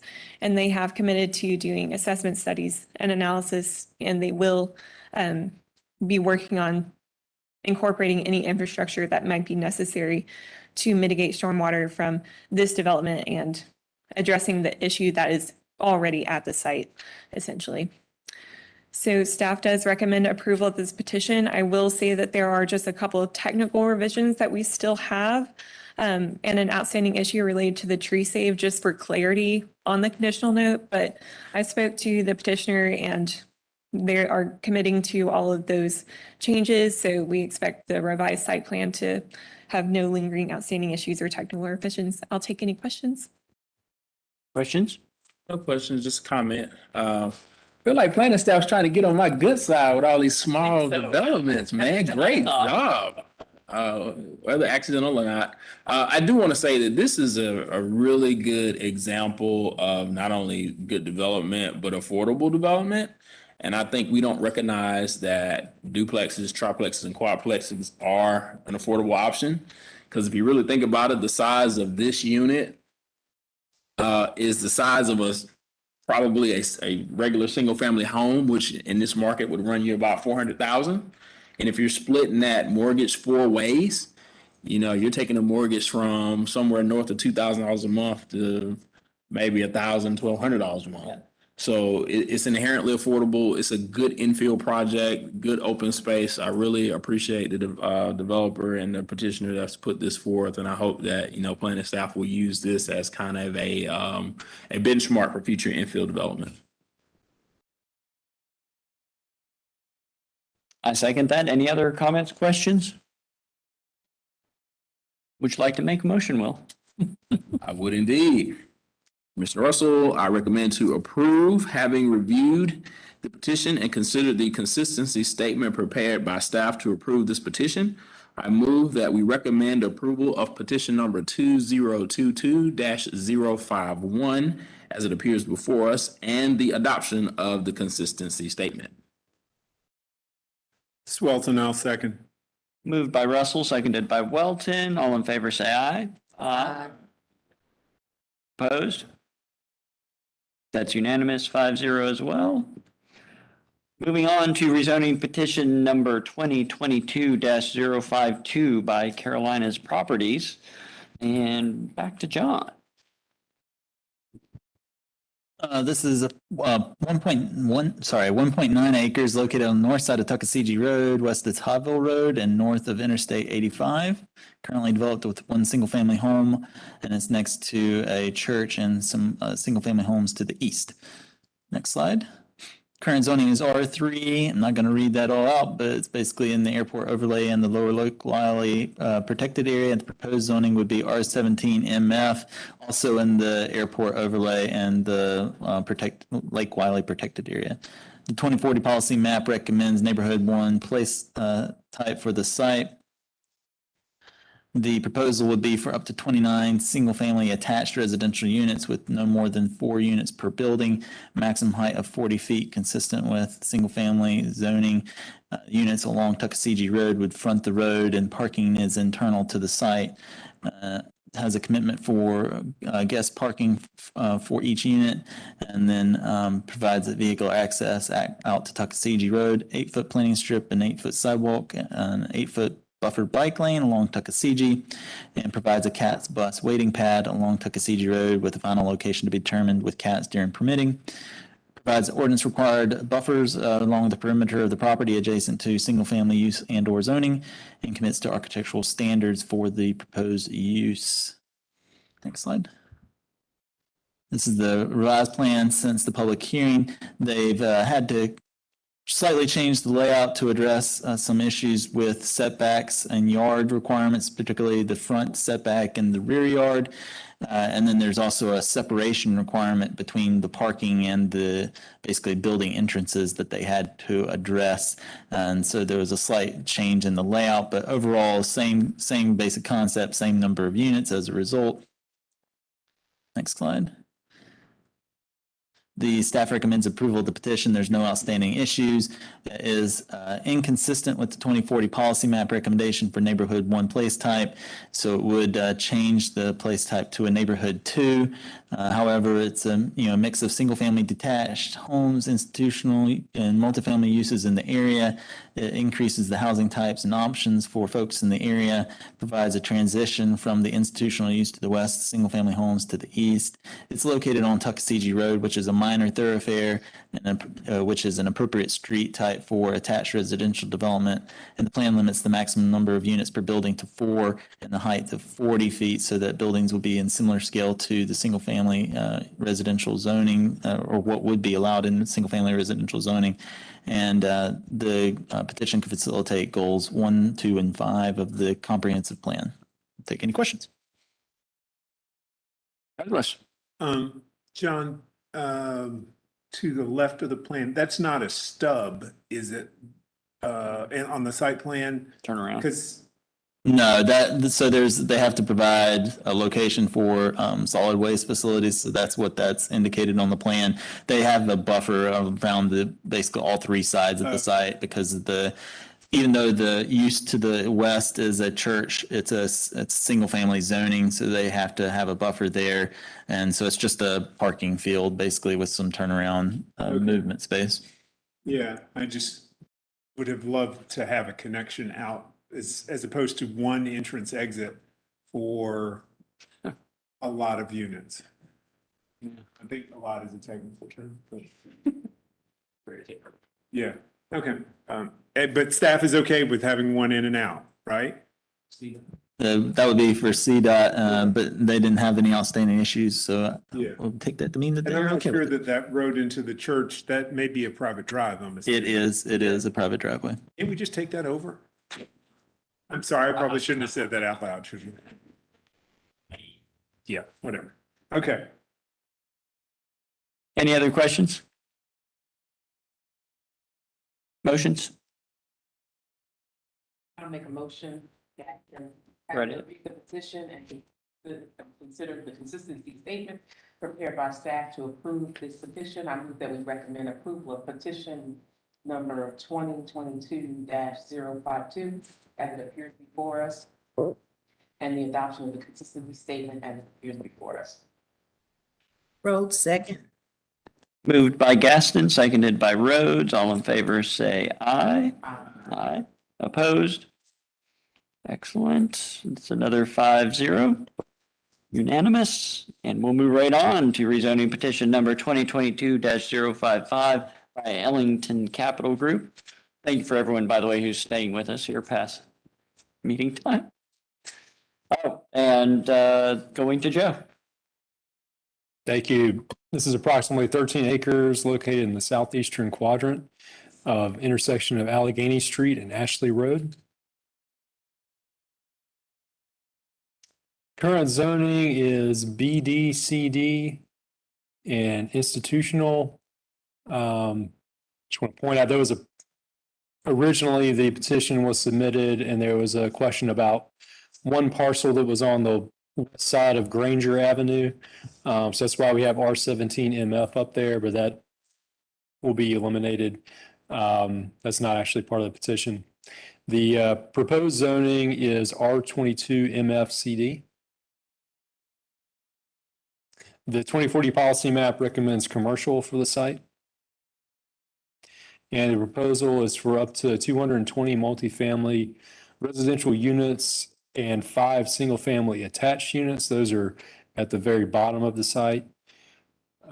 Building height would be limited to 65 feet for the multifamily buildings and 50 feet for the single-family attached buildings. They're committing to architectural standards, including pitched roofs, usable porches and stoops, and blank wall limitations. Also committing to providing a minimum of 10,000 square feet of outdoor amenity areas. Those areas or amenities would include 4 of the following: community room, computer business center, exercise room, picnic area, outdoor seating areas, and playground top lot. They're confirming preservation of the trail connection between Ashley Road and Camp Green Park. which is just to the east of the site. Proposing to extend and construct Granger Avenue and Liggett Street to public street standards.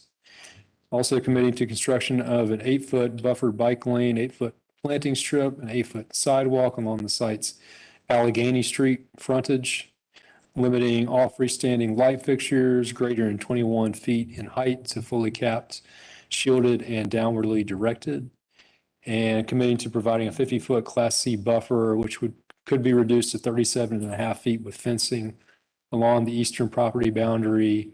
That's shown in green there. Since the public hearing, the petitioner has addressed a Parks and Rec comment related to maintaining a trail connection easement between Camp Green Park and Allegheny Street. There are no outstanding issues. Staff recommends approval and feels that this is an appropriate transition between the single-family uses to the south of the site, as well as the commercial and institutional uses to the north. Be happy to take any questions. Any questions on the committee? I have a question about the height. Use your mic. Sorry, doing good. Hi, I'm Commissioner Gaston. I have a question about the height of the single-family attached dwellings. They're 60, what, 50 feet? 50 feet, and there are just 5 of those located in those 2 blue buildings at the lower edge bottom of the site. So to the left, by Bullard Street, is that housing or is that woods that's there? That's currently on the, is it Bullard Street or? Bullard, yeah, right down there. Is that housing in there or is that, So I believe that just south of Bullard Street is a single-family residence, and north, I believe that is primarily, if not all, currently undeveloped. It's undeveloped, okay. I just didn't want to seem like it was dwarfing the other houses. What would be the buffer between those 2 that would be? So there's right-of-way there that, Okay. yeah, that will be upgraded to public street standards. Okay. There's a buffer along the eastern property boundary against those, I believe they're duplexes off Manteo Court. Yeah. But to Melissa's point, I've just got a bigger map over here, and I think I can't be sure, but I do think I see some housing there of some shape, form, fashion on Bullard, but right, yeah. And where Granger is, I don't see that on your map.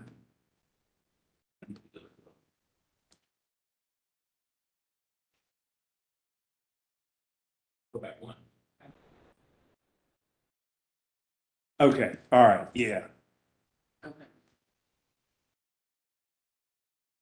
But there's that right of way that's gonna be there, so it's gonna be a big lot, or it's not like that, right? Okay. I'm okay, sorry.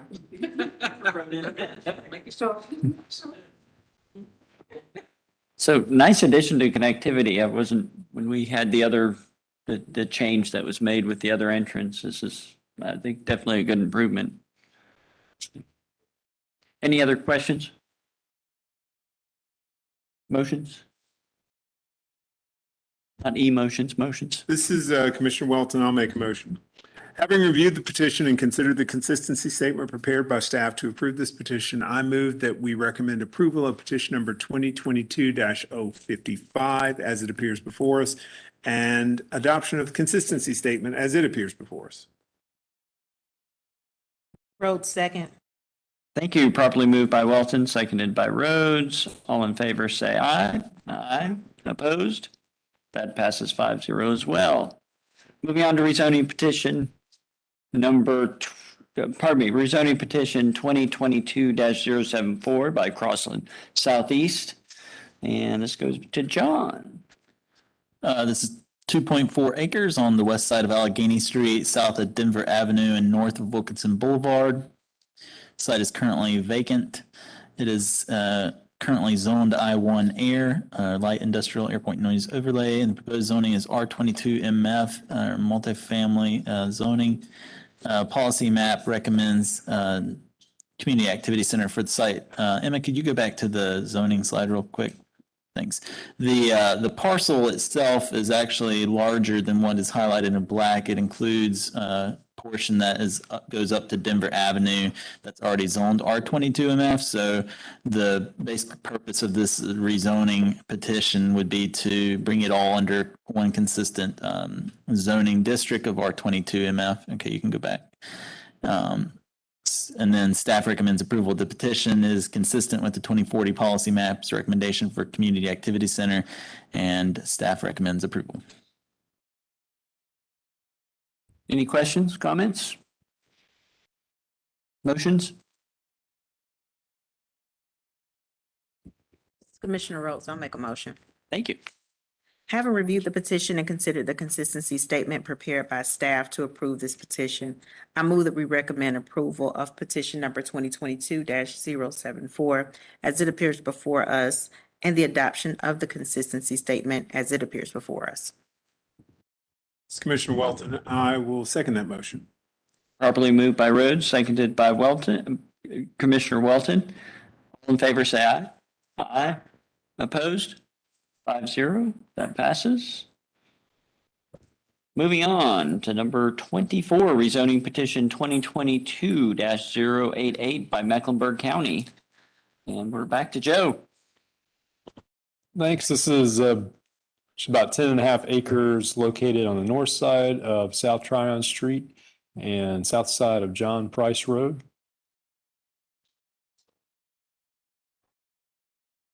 Current zoning is I-1, proposed zoning is I-2 CD. The 2040 policy map recommends manufacturing and logistics for the site. Proposal would allow for uses permitted in the I-2 district with the exception of the following: adult care centers, armories, jails and prisons, adult establishment, crematory facilities, tattoo establishment, abattoirs, foundries, junkyards, medical waste disposal facilities as a principal use, airports, construction and demolition landfills, animal crematorium, demolition landfills as a major special use, heliports and helistops, land clearing and inert debris landfill, quarries, raceways and drag strips, sanitary landfills. The number of buildings will be limited to 9, be providing a 75-foot Class B buffer along the eastern and southwestern property boundaries, highlighted in green. Installing a 6-foot high wall along the southern property boundary adjacent to South Tryon Street. Also installing a 10-foot wide landscape buffer with security fence and retaining wall along the western property boundary. Outdoor lighting would be limited to 35 feet in height and be shielded and downwardly directed. Also committing to the following transportation improvements: dedication of 66 feet of right-of-way from center line of South Tryon Street and 8-foot planting strip and 12-foot multi-use path. Dedication of 36 feet of right-of-way from center line of John Price Road with 8-foot planting strip and 6-foot sidewalk. Also construction of a left turn lane at the eastern driveway with 150 feet of storage and striping of a 2-way left turn lane from the eastern driveway to Logistics Center Drive, and providing an ADA compliant bus waiting pad along South Tryon Street to be coordinated in permitting.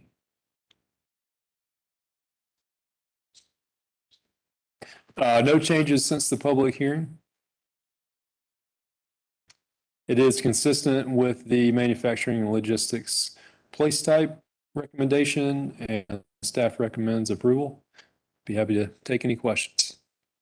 Any questions? Ms. Melissa, I just have a comment. As I was reading this over earlier, I learned a new word for slaughterhouse, so I want to thank you very much. I just learned that one about a year ago with I these feel better industrial now. petitions. Had to look that up Thank you, myself. sorry. Either way, I think this, whether or not they get to slaughter animals there, I think this is a Sounds win. better, right? Solid Waste Services. Well, It will be a convenient recycle center for many people in our county. Any motions? Bringing it back to, This is Commissioner Rose. I'll make a motion. thank you. Having reviewed the petition and considered the consistency statement prepared by staff to approve this petition, I move that we recommend approval of petition number 2022-088 as it appears before us, and the adoption of the consistency statement as it appears before us. I second that. Thank you. Properly moved by Rhodes and seconded by Gaston. All in favor, say aye. Aye. Opposed? That passes 5-0 unanimous. Moving on to our final petition of the evening. Zoning petition, I just wanted to cheer. It was an easy. Anyway, zoning petition 2022-143 by Mecklenburg County also. John? This is 9.58 acres on the east side of Forest Point Boulevard, north of West Arrowwood Road and west of Nations Ford Road. Currently developed with a hotel and vacant land. See the site located just east of I-77. It's currently zoned B2 CD. Proposed zoning is B2 general business. The 2040 policy map recommends commercial for the site. Staff recommends approval. It's consistent with the 2040 policy map recommendation for commercial. There's no outstanding issues. I'll take any questions. Any questions, comments? Just going to read my comments from the public hearing. Affordable housing and a park, perfect. So, anyone interested in making a motion?